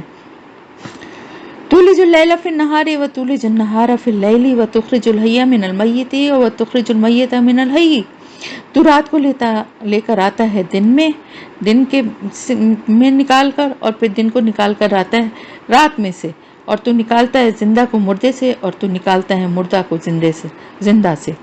وترزق من تشاء بغیر حساب، اور تو دیتا ہے جس کو چاہتا ہے بے حد و حساب۔ اہل ایمان نہ بنائے کافروں کو اپنے دوست، اہل ایمان کو چھوڑ کر۔ اولیاء کہتے ہیں ایسے دلی دوست جو ایک دوسرے کے رازدار بھی بن جائیں اور ایک دوسرے کی پشت پناہی بھی کریں، ان کی مدد بھی کریں۔ تو ایسی دوستی جو ہے وہ اہل ایمان کے لیے جائز نہیں ہے کہ وہ کافروں کے ساتھ رکھیں۔ اور جو کوئی بھی یہ حرکت کرے گا تو پھر اللہ کے ساتھ اس کا کوئی تعلق نہیں رہے گا، یعنی اگر اللہ کے دشمنوں کے ساتھ دوستی کرو گے تو پھر ظاہر ہے اللہ کے ساتھ تمہارا کوئی رشتہ اور تعلق نہیں رہے گا، سوائے یہ کہ تم ان سے بچنے کے لیے اپنا بچاؤ کرنا چاہو، یعنی یہ کہ ایسا کھلم کھلا ان سے مقابلے کا موقع نہیں ہے، اور کثرت سے نہیں ہے بلکہ عقلیت میں ہے، یا ایسی اس کنڈیشن میں نہیں ہے ان سے بالکل کلیئرلی اس طرح کی بات کر سکیں۔ تو یہ ہے کہ بظاہر جو ہے ان کے ساتھ اس طرح چشموشی سے اور درگزر سے کام لیتے رہو، اور اللہ تمہیں ڈراتا ہے اپنے آپ سے، اللہ سے ڈرو، اور کسی اور کا خوف دل میں نہ رکھو کہ صرف بلا وجہ ہی ڈر کے صرف ان کی ہر بات کو مان لینا اور ان کے ساتھ اچھا وہ رکھنا، یہ بھی صحیح نہیں ہے۔ کسی وقت مصلحت کا تقاضا ہو تو کر لو، لیکن ہر وقت جو ہے نا اس طرح کا خوف سوائے اللہ کے اور کسی کا نہیں ہونا چاہیے، اور اللہ ہی کی طرف تمہیں لوٹ کر جانا ہے۔ کہہ دیجئے اے نبی صلی اللہ علیہ وسلم کہ اگر تم چھپاؤ جو کچھ تمہارے سینوں میں ہوئے یا تم ظاہر کر دو اسے، اللہ اسے جانتا ہے، اور وہ جانتا ہے جو کچھ آسمانوں میں اور جو زمین میں ہے۔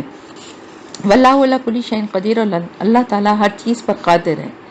یوم تجد کل نفس ما عملت من خیر محضرا، اس دن کا کے بارے میں اللہ تعالیٰ فرما رہے ہیں کہ اس دن کیا ہوگا، جس دن ہر جان، ہر نفس اپنے سامنے پائے گا ہر اس نیکی کو جو اس نے کی ہوگی، اور ہر اس برائی کو جو اس نے کمائی ہوگی، اور ہر جان یا ہر نفس یہ چاہے گا کہ کاش اس کے اور اس کے نامہ اعمال کے درمیان ایک لمبا زمانہ حائل ہو جائے، عرصہ دراز حائل ہو جائے۔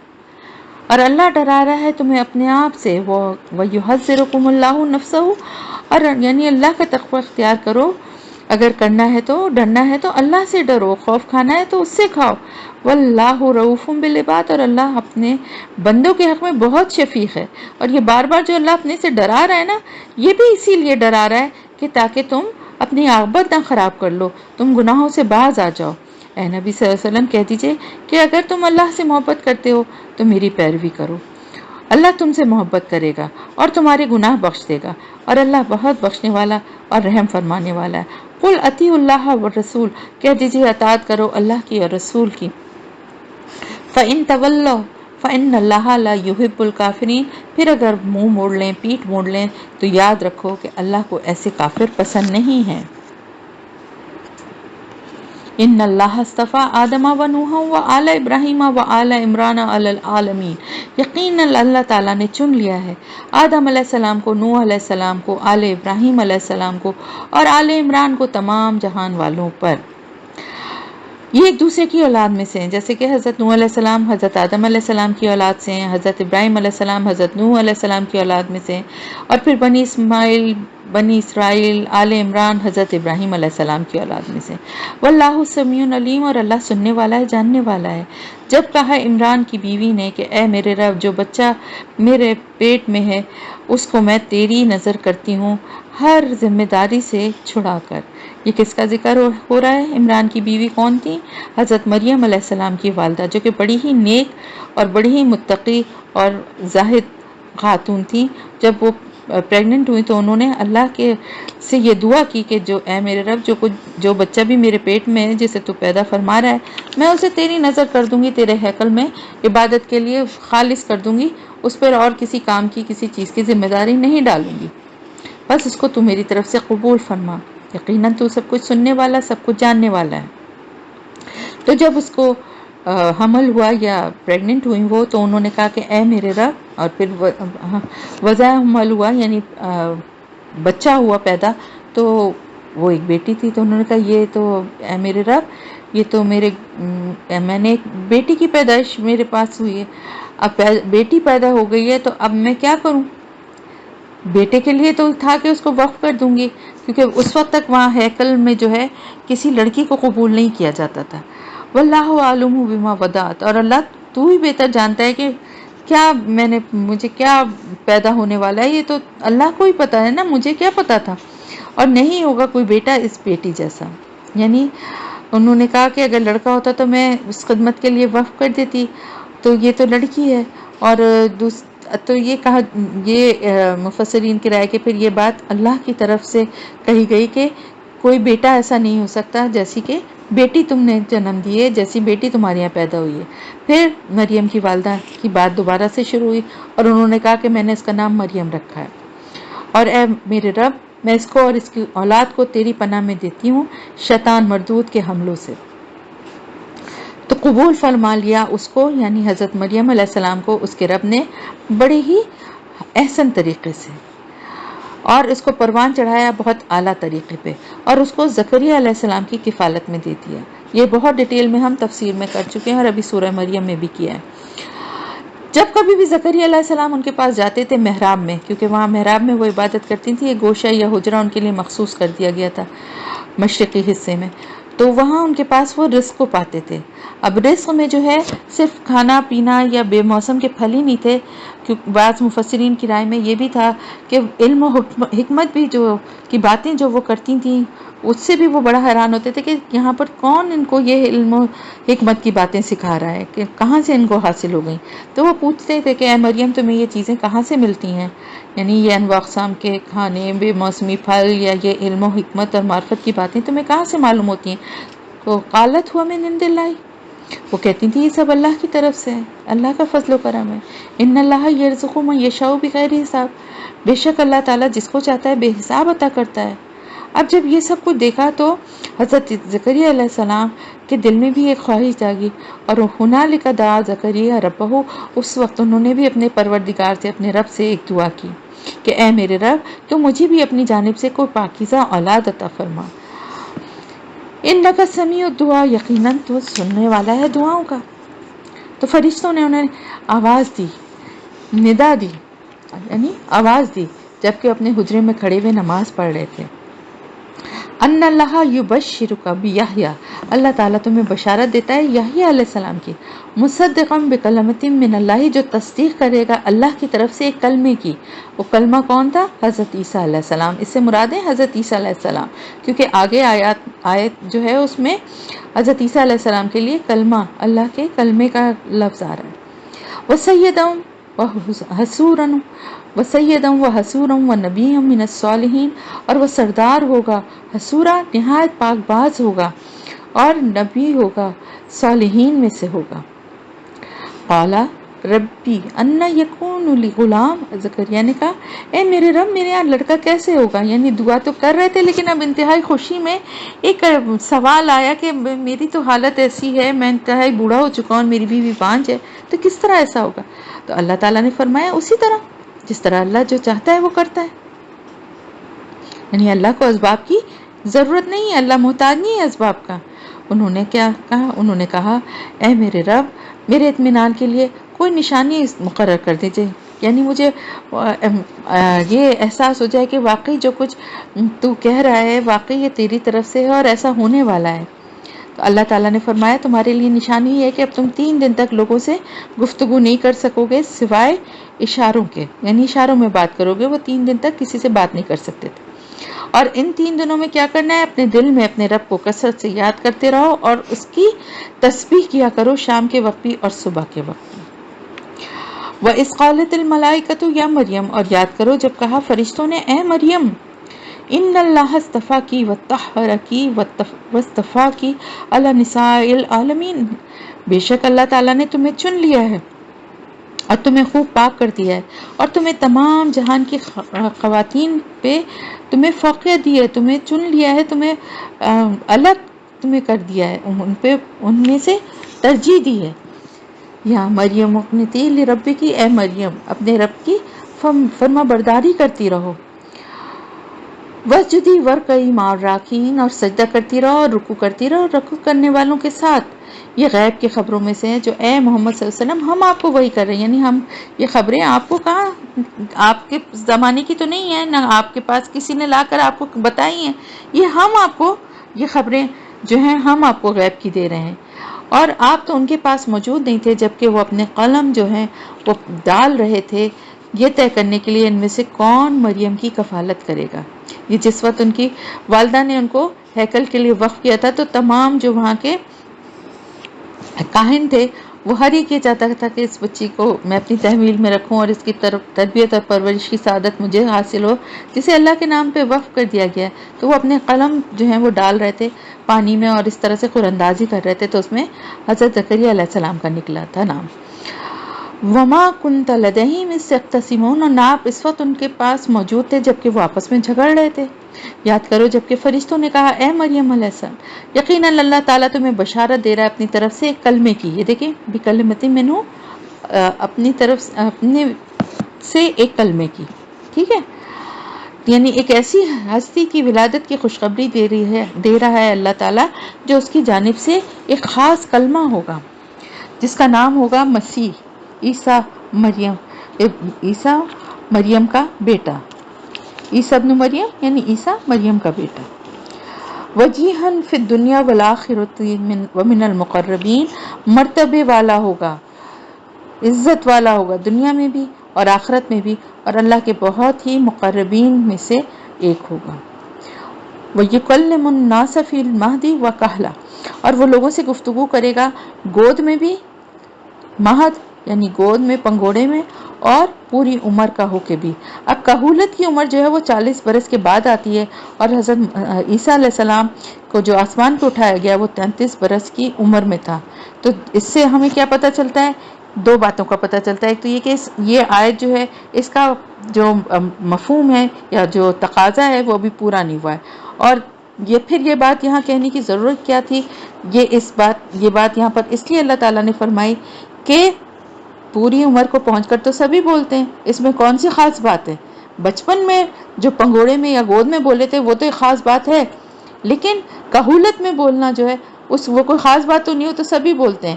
لیکن یہاں پر اس لیے اس کا ذکر کیا گیا ہے تاکہ معلوم ہو جائے کہ حضرت مسیح علیہ السلام پہ موت وارد نہیں ہوئی ہے، بلکہ وہ واپس آئیں گے دنیا میں، اور پھر ان کی کہولت کی عمر بھی پوری ہوگی، وہ شادی کریں گے، ان کی اولاد بھی ہوگی، اور پھر ان کے ذریعے سے دوبارہ نظام خلافت جو ہے وہ پوری دنیا میں قائم ہوگا۔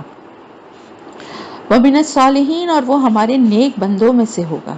حضرت مریم علیہ السلام نے بات سنی تو ظاہر ہے حیرت کی بات تھی، وہ بولی اے اللہ میری اولاد کیسی ہو جائے گی جبکہ مجھے تو کسی مرد نے ہاتھ تک نہیں لگایا؟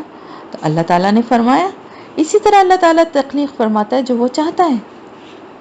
وہ جب کسی بات کا فیصلہ کر لیتا ہے تو اس کے لیے وہ صرف کہتا ہے ہو جا تو وہ ہو جاتا ہے، اور اللہ تعالیٰ اس کو سکھائے گا کتاب اور حکمت بھی، اور تورات اور انجیل بھی، اور اس کو رسول بنا کر بھیجے گا بنی اسرائیل کی طرف۔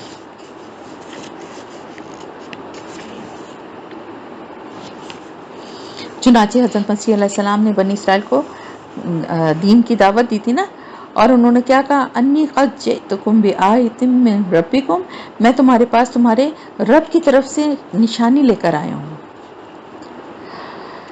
اور وہ نشانی کیا تھی؟ وہ معجزات تھے۔ وہ کیا تھے؟ میں تمہارے لیے مٹی سے پرندے کی مانند ایک صورت بناتا ہوں، پھر میں اس میں پھونک مارتا ہوں تو وہ اڑ جاتا ہے، بن جاتا ہے ایک اڑتا ہوا پرندہ اللہ کے حکم سے، یعنی باذن اللہ، اللہ کے حکم سے ایسا ہوتا ہے۔ یعنی اس میں میرا کوئی دعویٰ نہیں، اس میں میرا کوئی کمال نہیں، جو کچھ ہے وہ اللہ کے حکم سے ہے۔ اور میں شفا دے دیتا ہوں مادرزاد اندھے کو بھی اور کوڑھی کو بھی، اور میں مردے کو زندہ کر دیتا ہوں اللہ کے حکم سے۔ یہ سب کچھ میں باذن اللہ کرتا ہوں، یعنی اس میں میرا کوئی کمال نہیں ہے۔ یہ بات انہوں نے ہر معجزے کے لیے ساتھ ساتھ کہی۔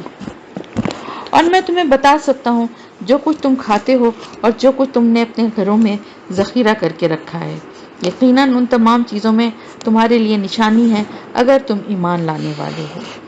وَمُصَدِّقًا لِمَا بَيْنَ يَدَيَّ مِنَ التَّوْرَاةِ، اور میں تصدیق کرتے ہوئے آیا ہوں اس کی جو میرے سامنے موجود ہے تورات میں سے، اور میں اس لیے آیا ہوں تاکہ میں حلال ٹھہراؤں تم پر ان میں سے بعض چیزیں جو تم پر حرام کر دی گئی ہیں۔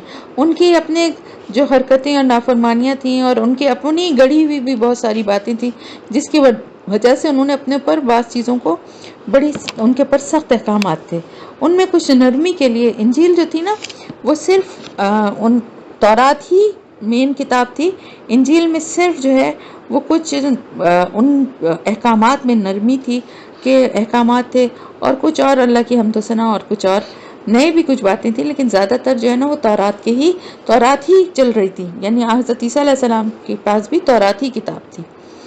تو یہاں پر جیسے سبت کا حکم تھا یا اسی طرح اور کچھ باتیں تھیں جن میں وہ بڑی سختی کرنے لگے تھے خود سے، تو حضرت عیسیٰ علیہ السلام نے پھر وضاحت کی کہ اس طرح کی چیزوں میں وہ اللہ کی طرف سے آسانی ان کے لیے لے کر آئے۔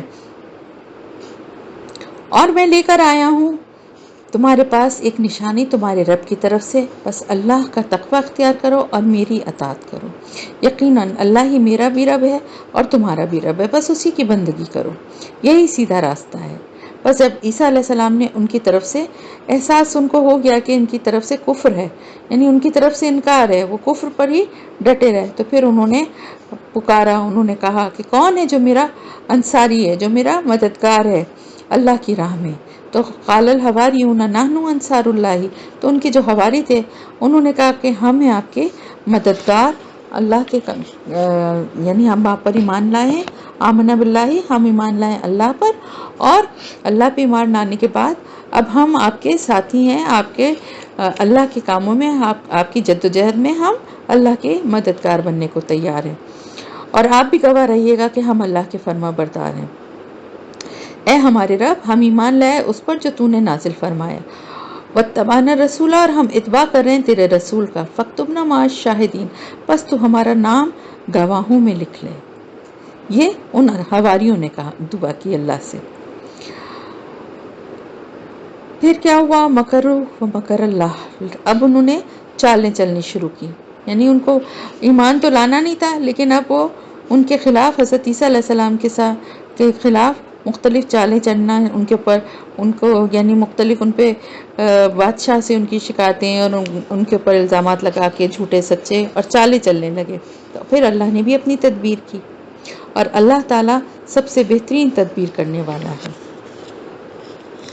پھر اس قولا، جب کہا اللہ تعالیٰ نے کہ اے عیسیٰ علیہ السلام، اب میں تمہیں لے جانے والا ہوں اور اپنی طرف اٹھا لینے والا ہوں، رفعو کا الیہ، یعنی اپنی طرف اٹھانے والا ہوں، بلندی پر، بلند کرنا، ارفع، اور تمہیں پاک کرنے والا ہوں ان لوگوں سے جنہوں نے تمہارے ساتھ کفر کیا، اور غالب کرنے والا ہوں ان لوگوں کو جو تمہاری پیروی کریں گے قیامت تک، ان لوگوں پر جو تمہارا انکار کر رہے ہیں، یعنی عیسائیوں کو، یہودیوں پر، ان پہ جو ہے وہ ہمیشہ ان کے اوپر غلبہ رہے گا۔ پھر میری طرف ہی تم سب کا لوٹنا ہوگا، اور میں فیصلہ کر دوں گا تمہارے درمیان ان باتوں کا جن میں تم اختلاف کر رہے تھے۔ فَأَمَّا الَّذِينَ كَفَرُوا فَأُعَذِّبُهُمْ عَذَابًا شَدِيدًا فِي الدُّنْيَا وَالْآخِرَةِ، تو وہ لوگ جو کفر کی روش اختیار کریں گے، میں انہیں عذاب دوں گا، بہت سخت عذاب، دنیا میں بھی اور آخرت میں بھی، اور نہیں ہوگا ان کے لیے کوئی مددگار۔ وَأَمَّا الَّذِينَ آمَنُوا وَعَمِلُوا الصَّالِحَاتِ، اور جو ایمان لائیں گے اور نیک عمل کریں گے، فَيُوَفِّيهِمْ أُجُورَهُمْ، تو ان کو پورا ان کا اجر دے گا۔ وَاللَّهُ لَا يُحِبُّ الظَّالِمِينَ، اور اللہ ظالموں کو پسند نہیں کرتا۔ ذَلِكَ نَتْلُوهُ عَلَيْكَ مِنَ الْآيَاتِ وَالذِّكْرِ الْحَكِيمِ، اور یہ ہم آپ کو پڑھ کر سنا رہے ہیں اللہ کی آیات اور اللہ کا حکمت والا اس کا ذکر۔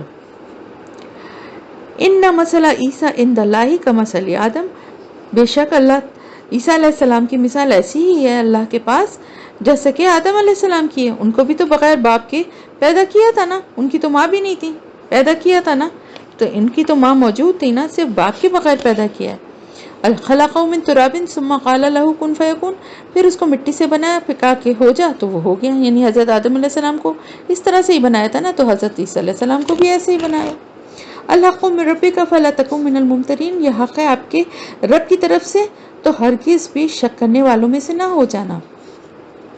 تو اے نبی صلی اللہ علیہ وسلم، جو بھی اس معاملے میں آپ سے حجت بازی کرے بعد اس کے کہ اس کے پاس صحیح علم آ چکا ہے، یعنی عیسائی اگر آپ سے حجت بازی کریں اور بحث اور مناظرہ کرنے کے لیے آپ سے تیار رہیں اور بار بار آپ سے حجت بازی کریں، تو ان کو آخری چیلنج دے دیجئے، اور وہ چیلنج کیا ہوگا؟ مباہلہ ہوگا۔ اور مباہلہ کیا ہوگا؟ بس آپ ان سے کہہ دیجئے کہ آؤ ہم بلاتے ہیں اپنے بیٹوں کو اور تم بلاؤ اپنے بیٹوں کو، اور ہم بلا لیتے ہیں اپنی عورتوں کو اور تم بلاؤ اپنی عورتوں کو، اور ہم بھی آ جاتے ہیں اور تم بھی آ جاؤ، پھر ہم سب مل کر دعا کریں اور لعنت کریں اللہ کی ان پر کہ جو جھوٹے ہیں۔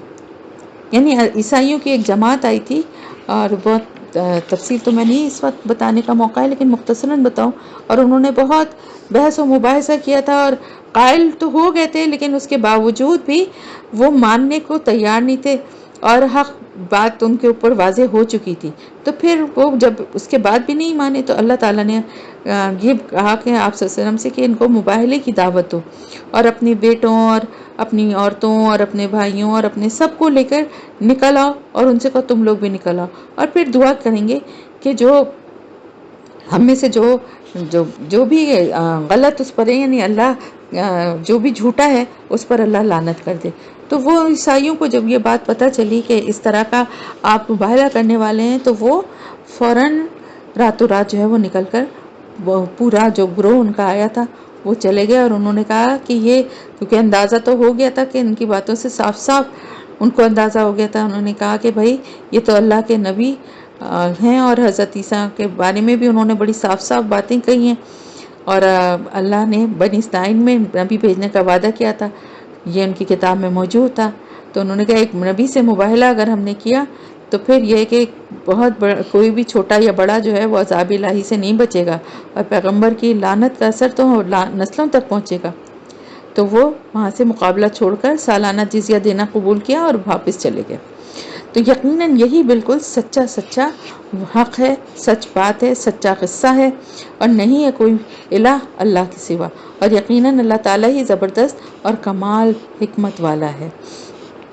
پھر اگر وہ منہ موڑ لیں تو اللہ تعالیٰ خوب جانتا ہے فساد کرنے والوں کو۔ قُلْ يَا أَهْلَ الْكِتَابِ تَعَالَوْا إِلَىٰ كَلِمَةٍ سَوَاءٍ بَيْنَنَا وَبَيْنَكُمْ، اے نبی صلی اللہ علیہ وسلم کہہ دیجئے اہل کتاب سے کہ چلو ایسی ایک بات کی طرف آؤ جو کہ ہمارے اور تمہارے درمیان بالکل برابر ہے۔ یعنی پہلے جب ان سے بات چیت شروع کرو تو ایک دم سے جو ہے اختلافی باتوں پہ نہ کرو، بلکہ آپس میں جو باتیں کامن ہیں ان پہ کرو، یعنی تم کہ اللہ کے سوا کسی کی بندگی وہ بھی نہ کریں اور ہم بھی نہ کریں، اور اللہ کے ساتھ کسی کو شریک نہ ٹھہرائیں۔ وَلَا يَتَّخِذَ بَعْضُنَا بَعْضًا أَرْبَابًا مِّن دُونِ اللَّهِ، اور نہ ہم میں سے کوئی ایک دوسرے کو اللہ کے سوا رب ٹھہرائے۔ تو یہ ساری باتیں تو کامن ہے نا، یہ تو ان کے ہاں بھی یہی باتیں تھیں، اور ہمارے مذہب میں بھی یہی باتیں ہیں۔ پھر اگر وہ منہ موڑ لیں تو اے مسلمانوں تم کہو کہ آپ لوگ گواہ ہیں کہ ہم تو مسلمان ہیں، یعنی ہم نے تو اللہ کی اطاعت قبول کر لی ہے۔ اے اہل کتاب، تم ابراہیم علیہ السلام کے بارے میں کیوں جھگڑتے ہو؟ حالانکہ تورات اور انجیل تو نازل کی گئی، مگر اس کے بعد یعنی اس سے پہلے تو نازل نہیں ہوئی ہیں۔ تم بھی مانتے ہو یہ بات اور جانتے بھی ہو کہ حضرت ابراہیم علیہ السلام کے بعد ہی تورات اور انجیل نازل ہوئی ہے۔ یہودیت بھی حضرت ابراہیم علیہ السلام کے بعد کی پیداوار ہے، اور عیسائیت بھی۔ تو تم لوگوں کو شک اس میں نہیں ہونا چاہیے کہ ابراہیم علیہ السلام مسلمان تھے، اللہ کے فرما بردار تھے، اور وہ یہودی یا عیسائی نہیں تھے۔ تو پھر بھی تم کیا عقل سے کام نہیں لیتے؟ دیکھو تم لوگ جو اب تک جو بحث و مباحثہ کرتے رہو، جھگڑا کرتے رہو ان چیزوں کے بارے میں جن کا تمہیں علم ہے، تم ان کے بارے میں جھگڑا کر رہے ہو، بحث کر رہے ہو، تو اب تم ایسی چیزوں کے بارے میں حجت بازی کیوں کرتے ہو جن کے بارے میں تمہارے پاس کچھ علم بھی نہیں ہے؟ یعنی ان چیزوں کے بارے میں تمہارے پاس تو کوئی دلیل ہی نہیں ہے، کوئی علمی بنیاد ہی نہیں ہے۔ اللہ جانتا ہے اور تم نہیں جانتے۔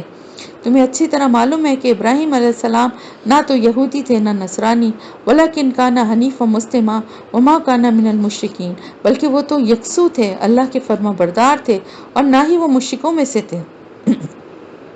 تو نزول قرآن کے وقت عربوں کے 3 اہم گروہ تھے، مشرکین عرب، یہودی اور عیسائی، جو تینوں کے تینوں اپنے آپ کو حضرت ابراہیم علیہ السلام سے منسوب کرتے تھے۔ لیکن اللہ تعالیٰ نے فرمایا بالکل کلیئرلی کہ ابراہیم علیہ السلام نہ تو یہودی تھے نہ عیسائی تھے، اور نہ ہی مشرکین میں سے تھے، بلکہ وہ تو مسلمان تھے۔ یقیناً ابراہیم علیہ السلام سے سب سے زیادہ قربت رکھنے والے، سب سے زیادہ قریب وہ لوگ ہیں جنہوں نے ان کی پیروی کی ہے۔ وَهَٰذَا النَّبِيُّ وَالَّذِينَ آمَنُوا، اور اب یہ نبی حضرت محمد صلی اللہ علیہ وسلم جو ان پر ایمان لائے اس نسبت کے زیادہ حقدار ہیں، اور اللہ ان مومنوں کا ساتھی ہے، اہل ایمان کا حامی و مددگار ہے۔ اہل کتاب کا ایک گروہ جو تھا وہ کیا چاہتا تھا؟ وہ چاہتا ہے کہ اے مسلمانوں تمہیں کسی طرح گمراہ کر دیں، اور وہ نہیں گمراہ کر سکیں گے مگر اپنے آپ کو، لیکن انہیں اس کا شعور نہیں ہے۔ اے اہل کتاب تم کیوں اللہ تعالیٰ کی آیات کا انکار کرتے ہو جبکہ تم خود گواہ ہو؟ یا اہل الکتاب لم تلبسون الحق بالباطل وتکتمون الحق وانتم تعلمون، اے اہل کتاب تم کیوں حق کے اوپر باطل کا ملمہ چڑھاتے ہو اور حق کو چھپاتے ہو جبکہ تم اچھی طرح جانتے ہو۔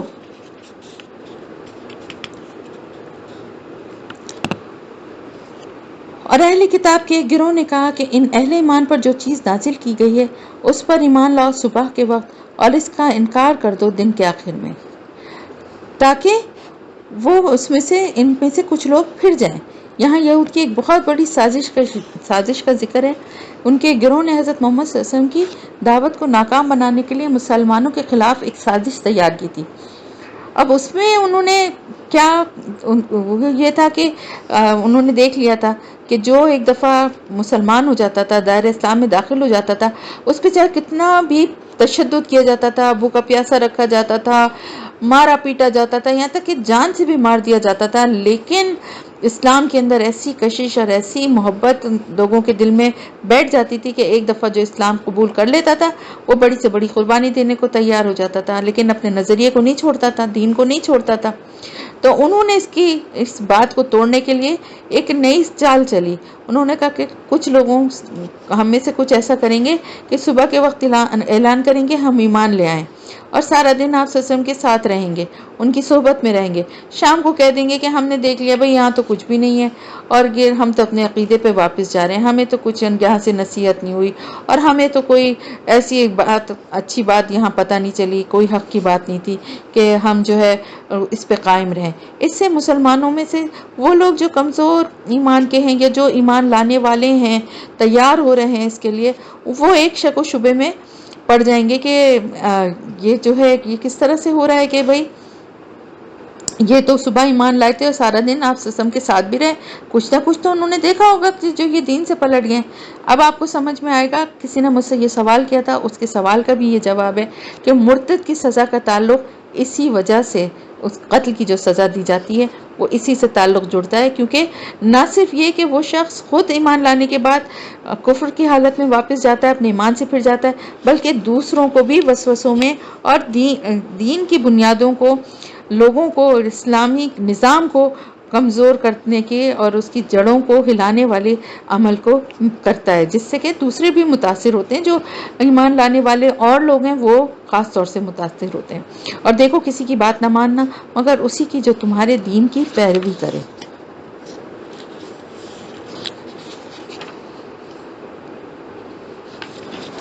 اے نبی صلی اللہ علیہ وسلم ان سے کہہ دیجئے کہ اصل ہدایت تو اللہ ہی کی ہدایت ہے۔ ایوت احدم مثل ما اوتیتم، کسی کو وہ شے دے دی جائے جو تمہیں، اگر کسی کو وہ شے دے دی جائے، کو وہ چیز دے دی جائے جو تمہیں دے دی گئی ہے، یعنی یہ رسالت اور نبوت تو ہماری میراث تھی، اگر ہم ان پر ایمان لے آئیں گے تو وہ ہم سے ان کو منتقل ہو جائے گی، لہٰذا ان کو تو ہرگز بھی نہیں ماننا۔ یہ ضد تھی نا یہودیوں کا، جو سازش تھی، اس کے پیچھے کیا ضد تھی کہ ہمیں جو چیز دی گئی تھی، یعنی ابھی تک نبوت تو ہمارے ہی پاس تھی نا، رسالت اور نبوت، تو اگر ہم ان پر ایمان لے آئیں گے تو ہماری وہ چیز ان کو منتقل ہو جائے گی، یعنی ہمارا تو وہ کینسل ہو جائے گا نا، تو ہم یہ کام ہرگز نہیں کریں گے، یا وہ تمہاری خلاف حجت قائم کریں گے تمہارے رب کے سامنے۔ قل ان الفضل بید اللہ، کہہ دیجئے کہ فضل تو سارے کا سارا اللہ کے ہاتھ میں ہے، یوتی ہی من یشاء، وہ جس کو چاہتا ہے دیتا ہے۔ اللہ تعالیٰ نے 2000 سال تک تمہیں امت مسلمہ کے منصب پہ فائز رکھا، لیکن تم اس منصب کے نااہل ثابت ہوئے، لہٰذا تمہیں معزول کر دیا گیا، اور ایک نئی امت محمدیہ صلی اللہ علیہ وسلم کو اس مقام پر فائز کر دیا گیا۔ واللہ واسع علیم، اور اللہ بہت وسعت والا اور جاننے والا ہے۔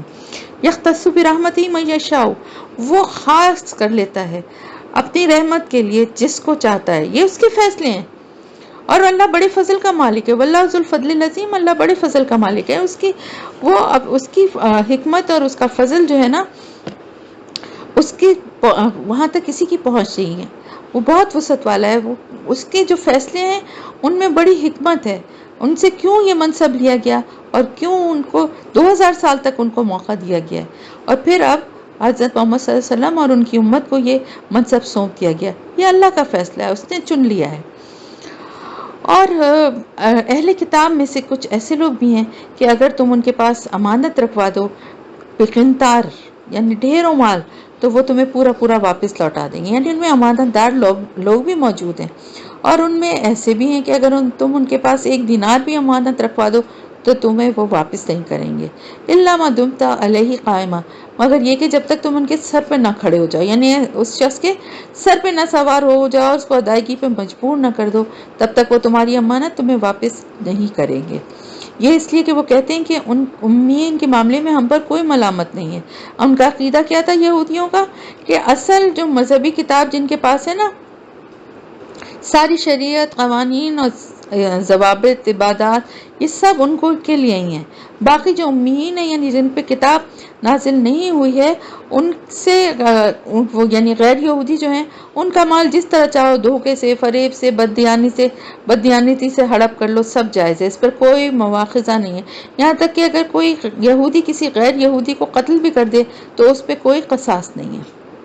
اور وہ جھوٹ کر کر وَيَقُولُونَ عَلَى اللَّهِ الْكَذِبَ وَهُمْ يَعْلَمُونَ، اور وہ جھوٹ کر اللہ کی طرف منسوب کر رہے ہیں حالانکہ وہ جانتے ہیں اللہ نے ایسی کوئی بات نہیں فرمائی۔ بَلَا مَنْ أَوْفَىٰ بِعَهْدِهِ وَاتَّقَىٰ فَإِنَّ اللَّهَ يُحِبُّ الْمُتَّقِينَ، کیوں نہیں جو کوئی بھی اللہ تعالیٰ سے کیے ہوئے اپنے عہد کو پورا کرے گا اور تقوی کی روش اختیار کرے گا تو بے شک اللہ تعالیٰ کو اہل تقوی یا تقوی اختیار کرنے والے پسند ہیں۔ ان الذین یشترون بعہد اللہ وایمانہم ثمنا قلیلا، بے شک وہ لوگ جو اللہ تعالیٰ کے سے کیے ہوئے عہد کو اور اپنی قسموں کو تھوڑی سی قیمت کے عوض فروخت کر دیتے ہیں، یعنی جب وہ دیکھتے ہیں کہ لوگ ہماری بات میں کچھ شک کر رہے ہیں تو اللہ کی قسم کھا کے فوراً کہتے ہیں کہ ایسا ہی ہے۔ اولئک لا خلاق لهم فی الآخرہ، یہ وہ لوگ ہیں جن کے لیے کوئی حصہ نہیں ہے آخرت میں۔ ولا یکلمہم اللہ، اور نہ اللہ ان سے کلام کرے گا۔ ولا ینظر الیہم یوم القیامہ، اور نہ ان کی طرف نظر کرے گا قیامت کے دن۔ ولا یزکیہم، اور نہ ان کو پاک کرے گا۔ ولہم عذاب علیم، اور ان کے لیے دردناک عذاب ہے۔ اور ان میں سے ایک گروہ ایسا بھی ہے جو اپنی زبان کو توڑتا مڑوڑتا ہے کتاب کو پڑھتے ہوئے، تاکہ تم سمجھو کہ جو کچھ وہ پڑھ رہے ہیں وہ کتاب میں ہے، حالانکہ وہ کتاب میں نہیں ہوتا۔ یہ علماء یہود کا خاص انداز تھا کہ وہ زبان کو موڑ کے اپنی مرضی سے عبارت میں کچھ تھوڑا بہت آگے پیچھے کر لیتے تھے جس سے کہ مفہوم بالکل بدل جاتا تھا، جیسے کہ ہم ابھی پڑھ چکے ہیں نا سورہ بقرہ میں کہ حتتن کو ہنتتن کہنے لگے، سمعنا و اطعنا کہا تو انہوں نے سمعنا و عصینا کہنا شروع کر دیا۔ تو وہ ایسا ہی معاملہ وہ تورات کو پڑھتے ہوئے بھی کرتے تھے۔ وَيَقُولُونَ هُوَ مِنْ عِنْدِ اللَّهِ وَمَا هُوَ مِنْ عِنْدِ اللَّهِ، اور وہ کہتے ہیں یہ اللہ کی طرف سے ہے جبکہ وہ اللہ کی طرف سے نہیں ہوتا، بلکہ اپنی طرف سے اس کو گڑھ کے اس میں اضافہ کر کے اس کو اللہ کے کلام کا کہتے ہیں کہ یہ اللہ کا کلام ہے، اور وہ اللہ پر جھوٹ باندھتے ہیں۔ وَيَقُولُونَ عَلَى اللَّهِ الْكَذِبَ وَهُمْ يَعْلَمُونَ، اور وہ اللہ پر جھوٹ باندھتے ہیں جبکہ وہ جانتے ہیں، اچھی طرح سے جانتے بوجھتے وہ اللہ پر جھوٹ باندھتے ہیں۔ ما کان لبشر ان یؤتیہ اللہ الکتاب والحکم والنبوہ، اور کسی انسان کے لیے یہ جائز نہیں ہے کہ وہ اللہ تعالیٰ کو کی اس کتاب کو اس کی اللہ تعالیٰ تو اس کو کتاب، حکمت اور نبوت عطا فرمائے، یعنی یہ کسی انسان کے شایع نشان نہیں ہے، کسی کو یہ نہیں ہے۔ ثم یقول للناس کونوا عبادا لی من دون اللہ، اور اللہ کسی کو کتاب، حکمت اور نبوت عطا فرمائے اور پھر وہ لوگوں سے کہنے لگے کہ میرے بندے بن جاؤ اللہ کو چھوڑ کر۔ یہ عیسائیوں کی طرف اب اشارہ ہو رہا ہے کہ اللہ تعالیٰ نے ان کی طرف عیسیٰ ابن مریم کو بھیجا، انہیں کتاب دی، حکمت دی، نبوت دی، معجزات دیے۔ تو حضرت عیسیٰ علیہ السلام ان سے یہ کیسے کہہ سکتے تھے کہ تم اللہ کو چھوڑ کے مجھے اپنا معبود بنا لو، اپنا الہ بنا لو؟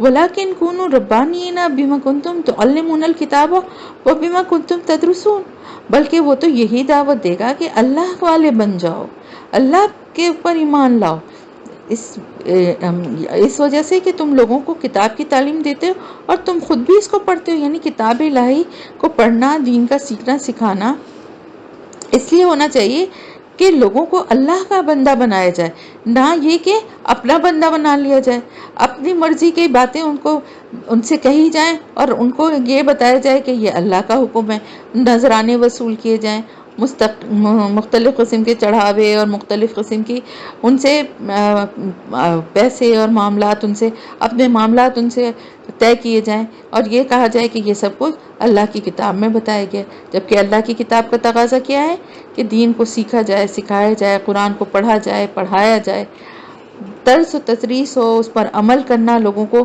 بتایا جائے کس طرح عمل کرنا ہے، لوگوں کو اللہ کا بندہ بنایا جائے۔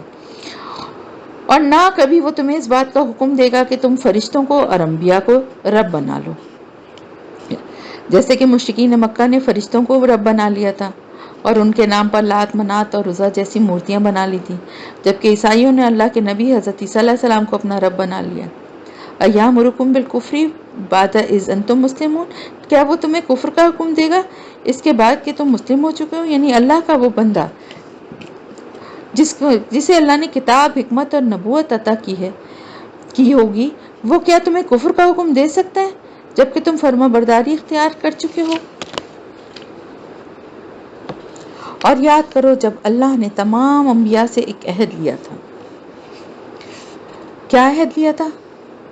جو کچھ بھی میں تمہیں کتاب اور حکمت عطا کروں، پھر تمہارے پاس آئے کوئی اور رسول جو تصدیق کرتا ہو اس کی جو تمہارے پاس پہلے سے موجود ہے، تو تمہیں لازماً اس پر ایمان لانا ہوگا اور اس کی مدد کرنی ہوگی۔ یعنی ہر نبی سے، تمام نبیوں سے اللہ نے یہ عہد لیا تھا کہ جن کی کتاب اور حکمت جو بھی میں تمہیں عطا کر رہا ہوں وہ اس وقت تک ہے، پھر اس کے بعد کوئی اور رسول جو اس کی تصدیق کرتا ہوا آئے گا جو تمہارے پاس پہلے سے موجود ہے، تو تمہیں لازماً اس پر ایمان لانا ہوگا، کیونکہ نبی اور رسول جو ہیں وہ تو ختم ہو جائیں گے، لیکن وہ عہد ان کی امت میں جاری رہے گا۔